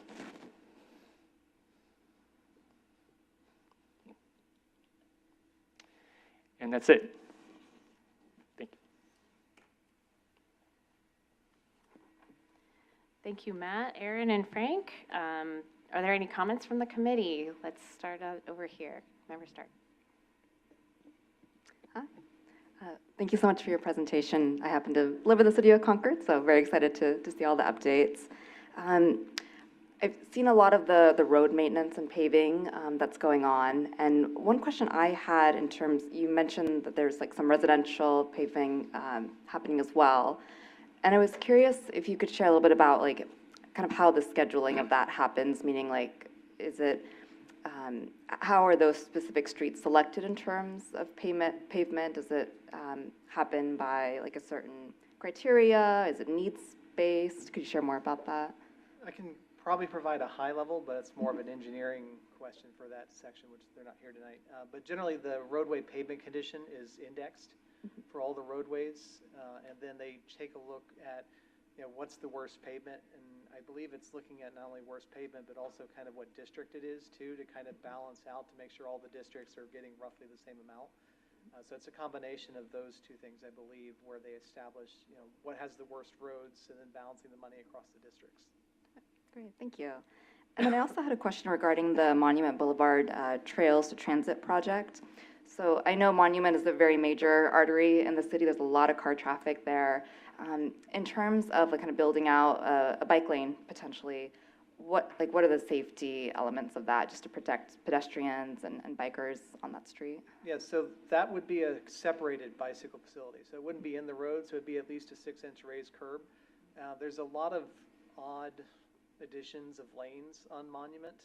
So most of the routing of that bike path would actually take away some of those, we might call them auxiliary lanes, which kind of start and stop all along the corridor. So it'd mostly be in that section to facilitate it. Great. And yeah, I think that's it for now. Thank you. Okay, yeah, thank you very much for your presentation. I'm taking a look at your compliance checklist that you submitted. And under action plans, you put NA for Part B. I'm a little curious as to why these aren't applicable. I'd have to, it's been a while since I put it together. I probably need. Sure, I'm not sure if Matt could. Sorry. It's talking about the implementation guide and the applicable action plan for routes of regional significance. And it just talks about circulation of environmental documents, analysis of impacts, and they're all NA. Right, I don't think we had environmental documents in the previous calendar years, which is why we didn't submit it, or didn't have it. Right, and then there's talk of general plan amendments, so you probably didn't have any general plan amendments, therefore not right. applicable. I get it. Yeah. So if we didn't do it in that 2-year calendar span, then it's NA. No's are bad answers, so if they didn't do it because there wasn't a reason to, they are NA. Sure, I guess, moving forward, this could be like a topic of discussion for all of us, but maybe some sort of explanation when they put NA. I mean, when I see this, I wonder, am I just supposed to rubber stamp this? I mean, this is the only authority this body really has. I would kind of like to have some sort of explanation just so I know that, they just didn't want to put no. So that was my only question. So thank you. Thank you for your presentation, enjoyed it. So how long does it take to get a permit for entitlement or construction, either commercial or residential in Concord? And what are the costs in terms of utilities? Are there any additional charges? So I can definitely answer the length of time for the entitlement. It would really depend are you asking about commercial or residential? Both. Both, okay. I would say for a project that would be subject to conditional use permit, so types of commercial projects that would be subject to that would be like drive-throughs, certain non-residential uses in residential neighborhoods often trigger use permit. That's probably going to take anywhere between 6 to 9 months to process the use permit. That's without any CEQA review. So if we have to prepare an environmental document, that's probably going to add another 3 to 6 months depending on what kind of environmental document we need to prepare. And as far as the entitlement costs, many of our fees, we work, especially for larger projects, we work on a deposit-based fee where we're charging on our actual costs. So the deposits can be anywhere from $5,000 to $10,000. And of course, if for some reason the project is too complicated and we deplete those fees, we have to get reimbursed for additional fees. So it really is on a cost basis for a lot of these larger projects. Okay. And then, so is there any way we could improve and approve the development of the naval shipyard, or is that 3 years to get just permit approval? You talk about for the Naval Weapons Station? Yeah, sorry, yeah. Yeah. Not from Concord. So I think one of our slides sort of laid out what we anticipate as far as the schedule.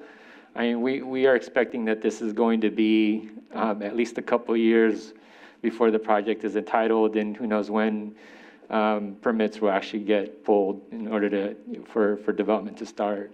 Why is that so long? Is there any way we can improve that? I mean, CEQA was a part of it, and it is also a legislative action that has to go with our planning commission, our city council. We're expecting there's going to be quite a bit of community engagement in the process.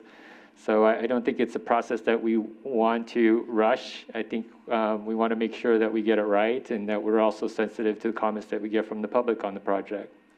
Sure. And one of the issues right now, where we're at and why it takes so long at the moment, is we're actually doing all the planning for it. So where do you put the water pipelines? How much infrastructure do you need? How many lanes? So a lot of that is what the work we're doing now, which then leads to the specific plan. And then there's an environmental document for it as well, which the hope is that this actually streamlines things eventually later on when you want to build something. So as long as you're in compliance with what the specific plan says, you don't really need to do an additional environmental document because you'll be covered under the environmental document for the specific plan. So it helps remove any CEQA items for future development. Okay. And then back to the assisted living facility that's not going forward. I didn't understand why. Is it that the developers don't have the money or something expired? What expired? The developer did not have, as my understanding, the money to develop the project before the entitlement expired. They have also not asked for an extension of the entitlement, which would have been available to them. So it sounds like they've just completely abandoned the project. Yeah. And the reason I'm asking is because there's a lot of holding costs when you're investing, and that 1 year is a long time to hold, and so approving really helps to, especially if we're shooting for commercial. I think we talked about pushing for commercial as part of the transportation so that we can all have jobs in Concord. But it doesn't seem like, why do you think nobody's interested in, I would think that the city of Concord has space like it would have the space so that like a tech company can come and develop a campus, kind of like WeWork down on the other side, in the Alameda County. Concord doesn't see itself as a city like that can compete with jobs. I know there have been efforts by our economic development team to, look at, for example, potential locations for incubator types of businesses, particularly in North Concord, where a lot of our industrial areas are located. But I just don't know where those efforts are currently, to be honest with you. But I know it's something that we've. Yeah. Why do you think companies don't want to come to Concord? What do you think is it the cost? That I don't know. I mean, just from a campus standpoint, the Naval Weapons Station itself does have a campus area allocated, which we don't know exactly what it's going to be, but it's a designated area that could be, if a university wants to move in, that's a potential, or some other kind of office or an R&D park is a potential within the Naval Weapons Station. Yeah, and that's why I'm thinking it's just 3 years just to entitle it. Then there's going to be the planning phase, another planning phase, and then there's design. And then we can, maybe in 5 years, 6 years, 7 years, we can start construction. It takes somebody on the developer side. Somebody has to be wanting to develop it. You might want to talk to the future, it's DVTI, the Diablo Valley Tech Initiative. That's an economic group that's kind of investigating that sort of thing. So that they're the people that actually know the business people that might want to invest in that sort of thing, since the city doesn't itself build such campuses. Okay, well, thank you very much. Thank you. Real quick, just kind of some funding related kind of questions, and maybe you can answer them, maybe you can't. So the Blue Oak project you said was affordable housing, so 100% affordable? Correct. Okay, so what makes those work? I mean, why did that one work, do you think? I mean, where'd the money come from that let them do that? Do you know, or? I don't know the specifics of how they got it funded. As you know, there's tax credits that are available for affordable housing projects, and I'm not an expert on those types of funding mechanisms, but it worked. But is that one sort of unusual? Because it seems pretty big to be all affordable housing, or? I guess you can say it's unusual because of the number of units, but not unusual in terms of a completely affordable project. Okay. As I highlighted, we have 2 others under construction in our downtown area. Anyway, that seems like a big success story, so that's great. And then just a question, with the Infrastructure Act that, was passed, that was, billions and billions of dollars, and you've got grant writing, did you guys get any of that money? Or does it kind of get funneled through the state? Do you know, with the different things you're getting, did anything come from the infrastructure bill, or is it too foggy? That level of, I'm not aware of those kind of funding mechanisms. Okay. Just seems like we went into a hole for a lot of money. It'd be nice if we got some, but good, thank you. Well, I want to keep this moving along. Just a quick note that Concord Weapons Station, well, that's a current GoMentum testing grounds for autonomous vehicles, so that would also impact CCTA. They would need to move it. I think, growing that area is wonderful. I do know that there's going to be a lot of munitions there. There's going to be quite a bit of environmental cleanup, and my question would be, who foots the bill for that? Is that Brookfield? Is that City of Concord? It's the Navy. And well, I mean, I would say it's complicated. Even I don't fully understand all of those, but it does have to be mitigated, obviously, before it can be done. And it'll be a combination of mostly the Navy and the city and maybe even a little bit of Brookfield. But that all part of the overall infrastructure cost is going to be rolled into it. Okay, very good. But they're out there. There's little tents and things that they're looking for it. And I think most of the bad stuff is kind of in the much later stages of development. So they have a little bit more time versus closer to the naval or the BART station seems to be a little cleaner. Okay, very good. Member Miller. Thank you. And I also want to keep it moving, so I could talk to Frank, I think, all night. But I'm going to ask a qualitative, not quantitative question here. And it sort of goes back a little bit to what he was talking about. Of those projects that you were talking about downtown, I was also sort of, in a positive way, taken aback at how much, affordable housing was being implemented on your behalf in 23. The question is, did you see a large amount of use of the bonus density, which also kind of goes to your question of how do you make these affordable, and the answer is the state gives you the right to build like 20% more units than the actual amount is zoned for, so you can make more off of the same amount of land. But I'm curious, how much did you see the bonus density get employed there? Yeah, so we've seen the density bonus get used quite a bit, not just on 100% affordable projects. So you only have to have 10% to use the bonus density, right? Right. Yeah. So I could tell you that RCD, which I'm more intimately familiar with, did utilize the density bonus, as did the Blue Oak project. I'm not sure about RMG, but to answer your question without being able to provide any specifics, the density bonus is actually, we expect the regular conversation of any multifamily developer that approaches us.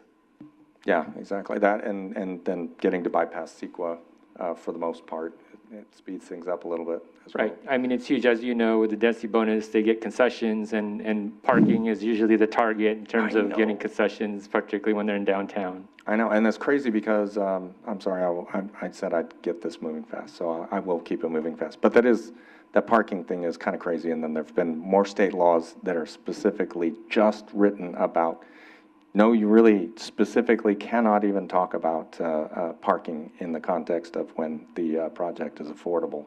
There's been a lot of punitive legislation written along those lines. All right, well, congratulations on getting your arena approved. That was huge, guys. And I'm happy to see so much commercial in the project plan for the Concord Naval Station. Thanks. Yeah, the Concord, I guess the North Concord reuse project. So there was a draft environmental impact report that I reviewed about 8 years ago for it. So is this more project specific that you had to redo it? Correct. It's more project specific. The last time there is a cleared environmental document for the area plan, which I believe was approved in 2010. So now we're working on the specific plan. Okay, and also congratulations, I know on your Monument Boulevard, Class 1, I know that's one of your goals is to have improved access, so, Yeah, we're hoping that gets funded soon. yeah, me too. Just a couple of questions. I also want to keep it moving. Regarding the assisted living, I know we discussed it. Are there any, I'm not sure how it works with the city of Concord. Like, is it like a public-private partnership type of deal? And if yes, were there any like legal ramifications for the developer walking away or not necessarily completing it as agreed? No, that was a completely private project. The city had really no involvement in it other than to process the entitlements. Okay, okay. I think I was confused on that part. Thank you. One last question. So regarding Goal 4, the expansion of low emission technologies, I just wanted to understand that a little bit, like exactly what is Concord doing in this regard? Like, are we talking electric buses, like electric scooters, or? I'd have to think through that one. I mean, Okay, sure. yeah, I mean, there's a lot of stuff that would be lower emissions. I mean, I don't know if we're actively pursuing specific projects at the moment, but.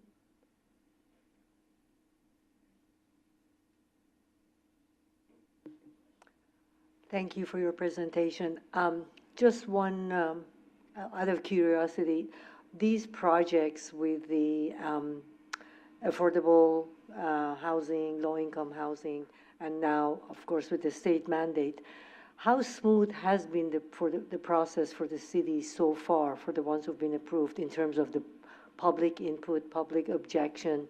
The reason I'm asking is that I'm familiar with a project right now in Danville where they're approving their very first project after the state mandate and after they got their approval for the housing element. That is just right now going through so much backlash and controversy. Planning Commission approved it, but then a group of residents appealed and now it's going to the city council for, reconsideration, knowing that still the state, overrides everything else, but still we have these groups of people who are still thinking that, this cannot happen here. How smooth was it, or how challenging was it for the city of Concord so far?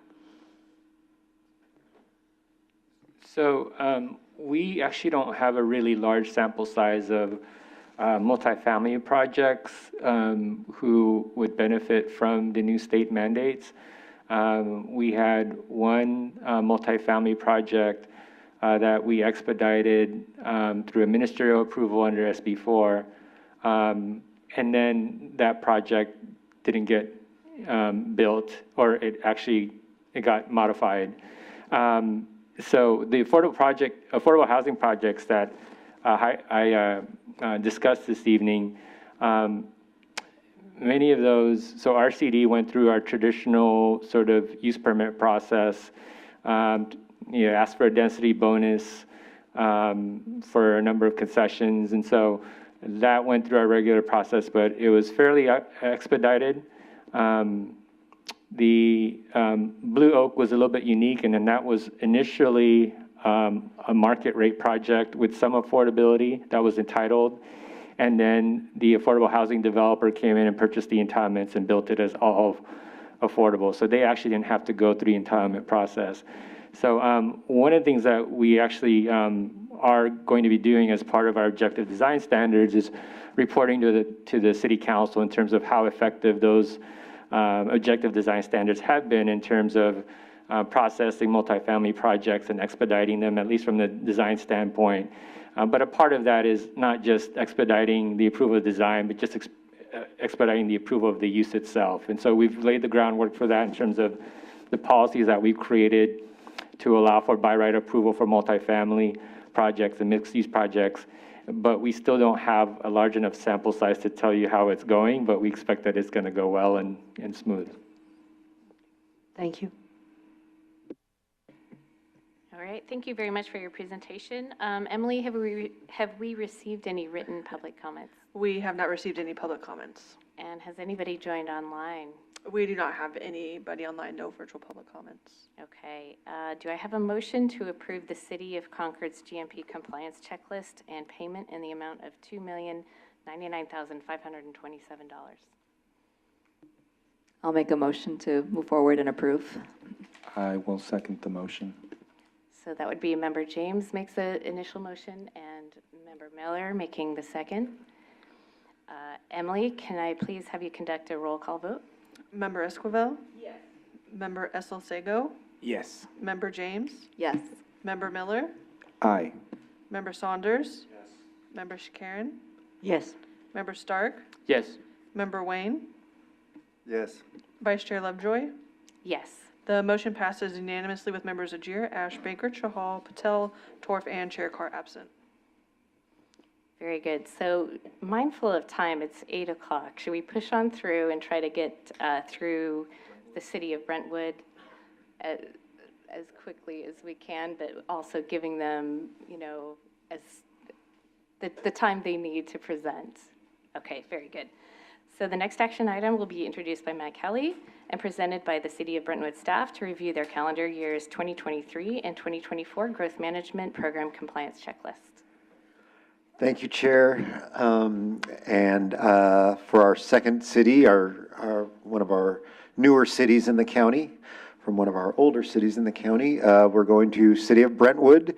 And I'll just turn it over to Alan Bacalar, who is the city engineer, and will be presenting their checklist tonight. Alan?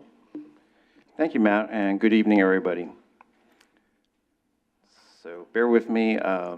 Previous to me, we had the previous traffic engineer of the city of Brentwood. He recently retired.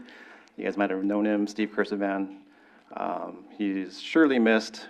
Please be patient with me as I try to fill in. We did a quick staffing update. We did hire a new traffic engineer, Anju Pillai. She's coming from the city of Tracy with great experience. However, she had to break away to India to attend to a family matter. My heart is and thoughts are with her, but she'll be hopefully back soon and we'll be at full strength again. So good evening. I am here to present a report or update as to what we've been up to in the city of Brentwood for the last couple of years. A couple of highlights. On February 13th of this year, City Council approved a general plan amendment to the housing element for the sixth cycle and adopted a revised draft housing element. And we were celebrating and having a big party on April 12th when we received that letter of certification from the Housing and Community Development Department. And they determined that our housing element was in substantial compliance with state law. So we were so happy about that. A few highlight projects we had over the last couple of years. We have been focused on filling in. Surprisingly, in Brentwood, we have segments of roadways in parts of our city where we just don't have sidewalk. It's kind of a surprise to me when I came aboard with City of Brentwood a few years back, but we've since, in the last couple of years, started to fill in a few of those missing segments. Here is an example of two areas. First is Spruce Street, which is along one of our high schools, specifically Liberty High School, close to downtown, or next to it, our downtown. And along Fairview Avenue, this stretch is between Sand Creek Road and I forgot what the southern limit is. But these are fairly significant improvements of sidewalk and pedestrian connectivity. Another big highlight of the last couple of years is this Sand Creek Road Extension Project. This one is primarily funded through ECRFA and transport and also development fees that's been collected. This connects and extends Sand Creek Road from Brentwood to Antioch, approximately about 2,300 linear feet. It also extends essential utilities through this area. Not sure if everyone is familiar with this area, but to that large hill area there, that's what we call the Bridal Gate Project property, which was approved by City Council last night. It was a long meeting, so if I look tired, there's a reason why we were up and getting this project through. So after our fourth public hearing on this particular project, it was approved. Great news there. So A big key for this extension is Sand Creek Road is going to be consisting of two vehicle travel lanes, one in each direction, as well as bike lanes. And the hope is, as development comes through, including Bridal Gate, that they will further widen the street, provide sidewalks and other facilities. Another big project we had on our scope was the Lone Tree Way improvements. We're calling it a Phase 1. So the Brentwood Unified School District opened up a new school here, shown highlighted in green. It is the Isaac R. Montañez Elementary School. So with that new school coming in, we had a situation where a lot of our roadways, as I had mentioned, I was kind of surprised that we do have segments of sidewalk that are missing. So considering the need for the new students to get to and from school, we moved quickly to mobilize this project to install sidewalk improvements specifically and some crosswalk improvements and others. So here's some pictures of some of the project as the project progressed, getting the installation of sidewalks, curbs and gutters, widening some of the roadways as well. It involved a lot of work. Again, it's getting a lot of right-of-way as well from private property owners, which was a challenge, but I was happy that we were able to complete this project in time for the school opening. And here are some pictures of the new sidewalk, particularly a big focus here. So, as you know, I'll share, I was really hoping that these sidewalks would be really used, but you know, as was mentioned earlier, a lot of the it's not as used as much as I'd like, but at least this option is out there. I think a lot of parents prefer to drop their kids off in their cars. Quick highlight of our pavement management program. So in Brentwood is currently considered in good condition as far as our PCI goes, or pavement condition index. So we are trying our best to maintain our level at number 679. But it is increasingly difficult to maintain that. And here are some photos of us performing some work to maintain our roadways. This is Sellers Avenue at the edge of the city. A little before and after there. And also as part of our pavement management program, as we resurface some of the streets, we have to, and we do, upgrade and bring into compliance these existing wheelchair ramps, or if there aren't any, we put them in as well. Current and upcoming CIP projects, I just want to highlight, we do have a downtown alleyway rehabilitation project, $1.8 million. This one focuses in on our old downtown. It has a lot of old utilities that are in dire need of replacement, as well as resurfacing of the alleyways themselves. We also have the usual pavement management program. So we have a 2025 cycle, which a lot of the Measure J funds goes towards. And also we have a Lone Tree Way Improvements Phase 2 project. So I showed the school there. This part of Phase 2 includes additional widening of Lone Tree Way and also the hopeful installation of a traffic signal at one of our key intersections. Quickly switching over to private development, just to have a number of current housing projects under construction, kind of highlighted there. We have Hanson Lane, which is 94 single-family homes, 63 single-family homes with True Mark Trailside, and Orchard Grove at 85, and Collar Ranch, which is a 140 single-family home active adult community. I had mentioned Bridal Gate, so it was approved last night. This consists of 269 single-family homes, a 4.35-acre park as well.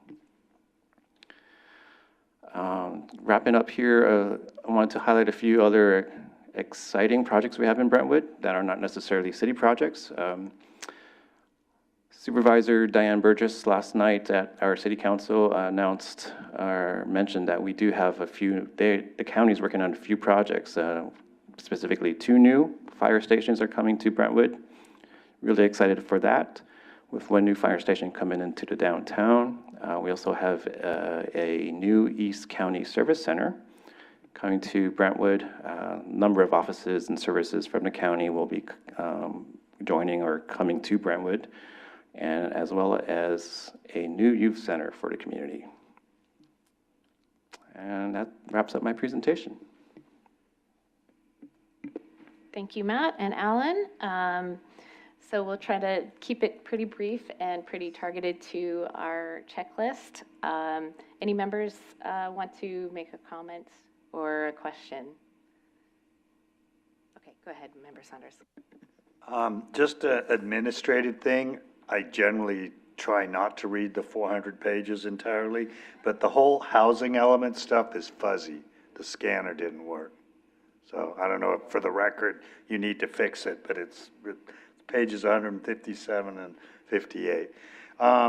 The only question I had is there was a page on the housing element thing, and it showed 23 as blank. So was this only reporting through 22, or is there really nothing in 23? I can't remember what page it is. It's titled Annual Element Progress Report, and it gives from 15 to 23. And, you know, there's a lot of activity, but maybe it doesn't report through 23, but I thought it did. There should be a separate report for 23. Pass it to Matt, he can see. Anyway, just, I don't We know. we can take a look, and if we need to collect more information from the city.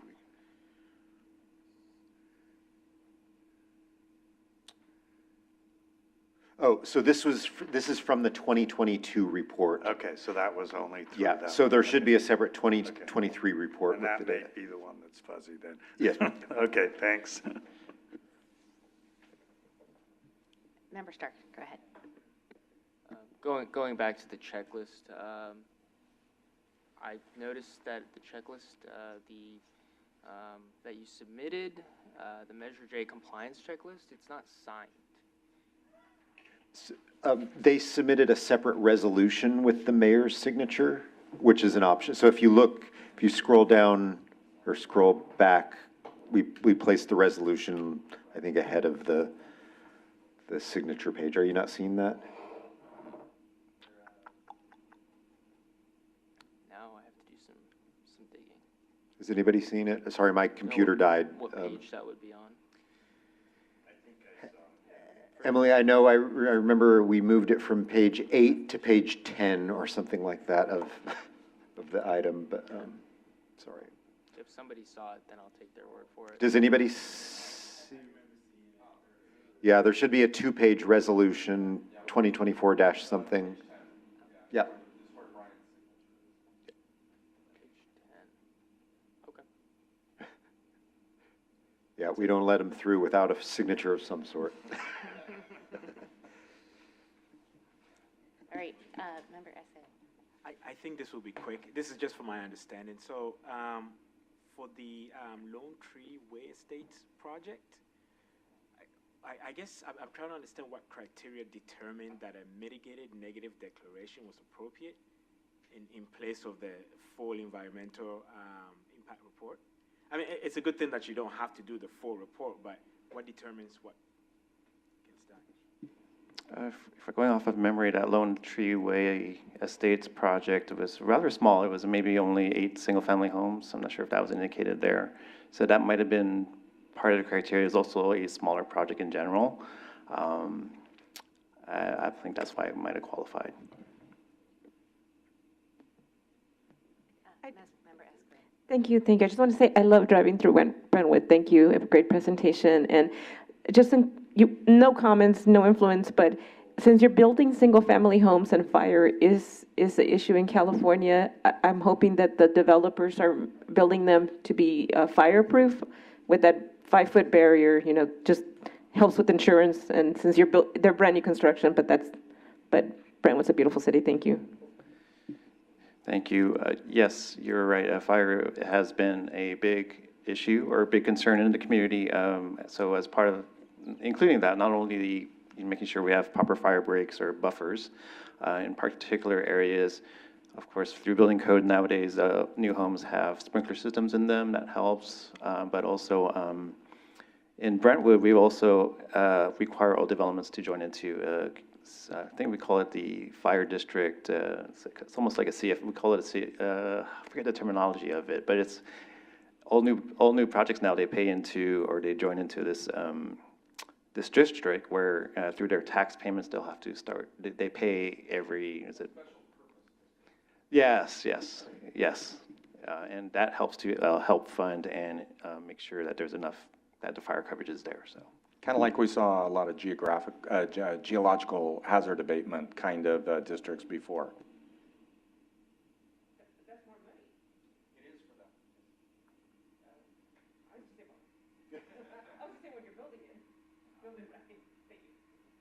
Member Stark, or James, excuse me. Yeah, thank you for your presentation. I don't have any questions, but I just wanted to commend you on taking care of those sidewalks. And, you know, we've talked a lot about safety throughout the meeting and getting people out of their cars. And I think the first step is building that infrastructure. So thank you for making that a priority. Thank you, we try. Any more comments from the members? Okay. Yes, wonderful presentation, and I like to see the sidewalks and the right around the schools, because that's really nice to be able to give students the option to walk or bike. Emily, do we have any written public comments? We do not have any public comments. And did anybody join online? We do not have any virtual public comments. Okay. So do I have a motion for the approval of the City of Brentwood's GMP compliance checklist and payment in the amount of $1,275,306?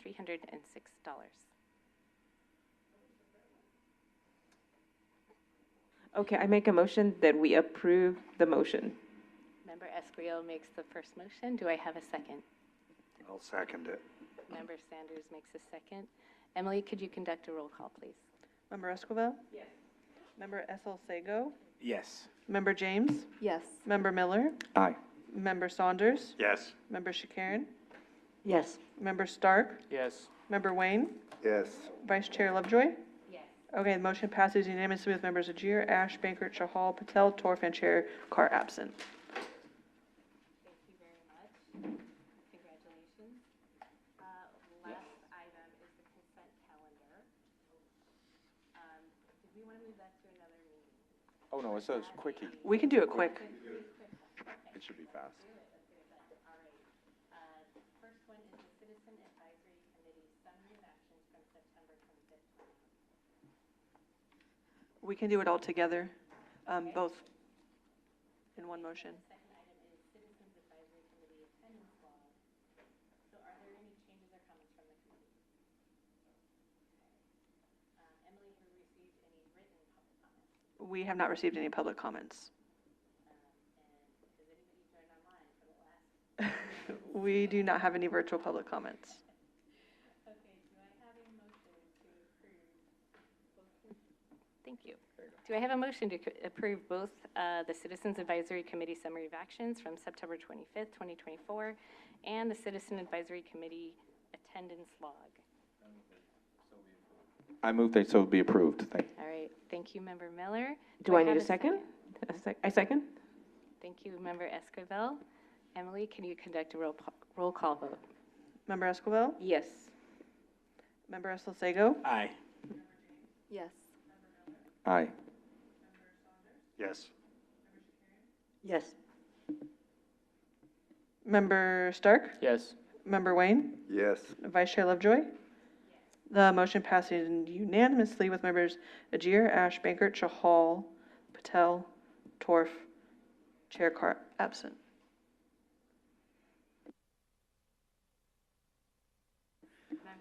So Matt, I wanted to thank you for putting in the letter to the Capitol Corridor. I read that. And so that was Member Wayne, I think, pushed that. Took Yep. us a little bit of time, but it's done. Yeah, So sorry, thank you. we didn't realize that it never actually was transmitted, so Oh. it got all approved, it just didn't, and written, it just didn't get transmitted, so we took care of that. And thank you for all your input on that. The authority itself and staff was actually really impressed by the effort you guys took on that, so it's something they'd like to see more of. So, you know, if there are other things like that you'd like to get involved in, it's encouraged.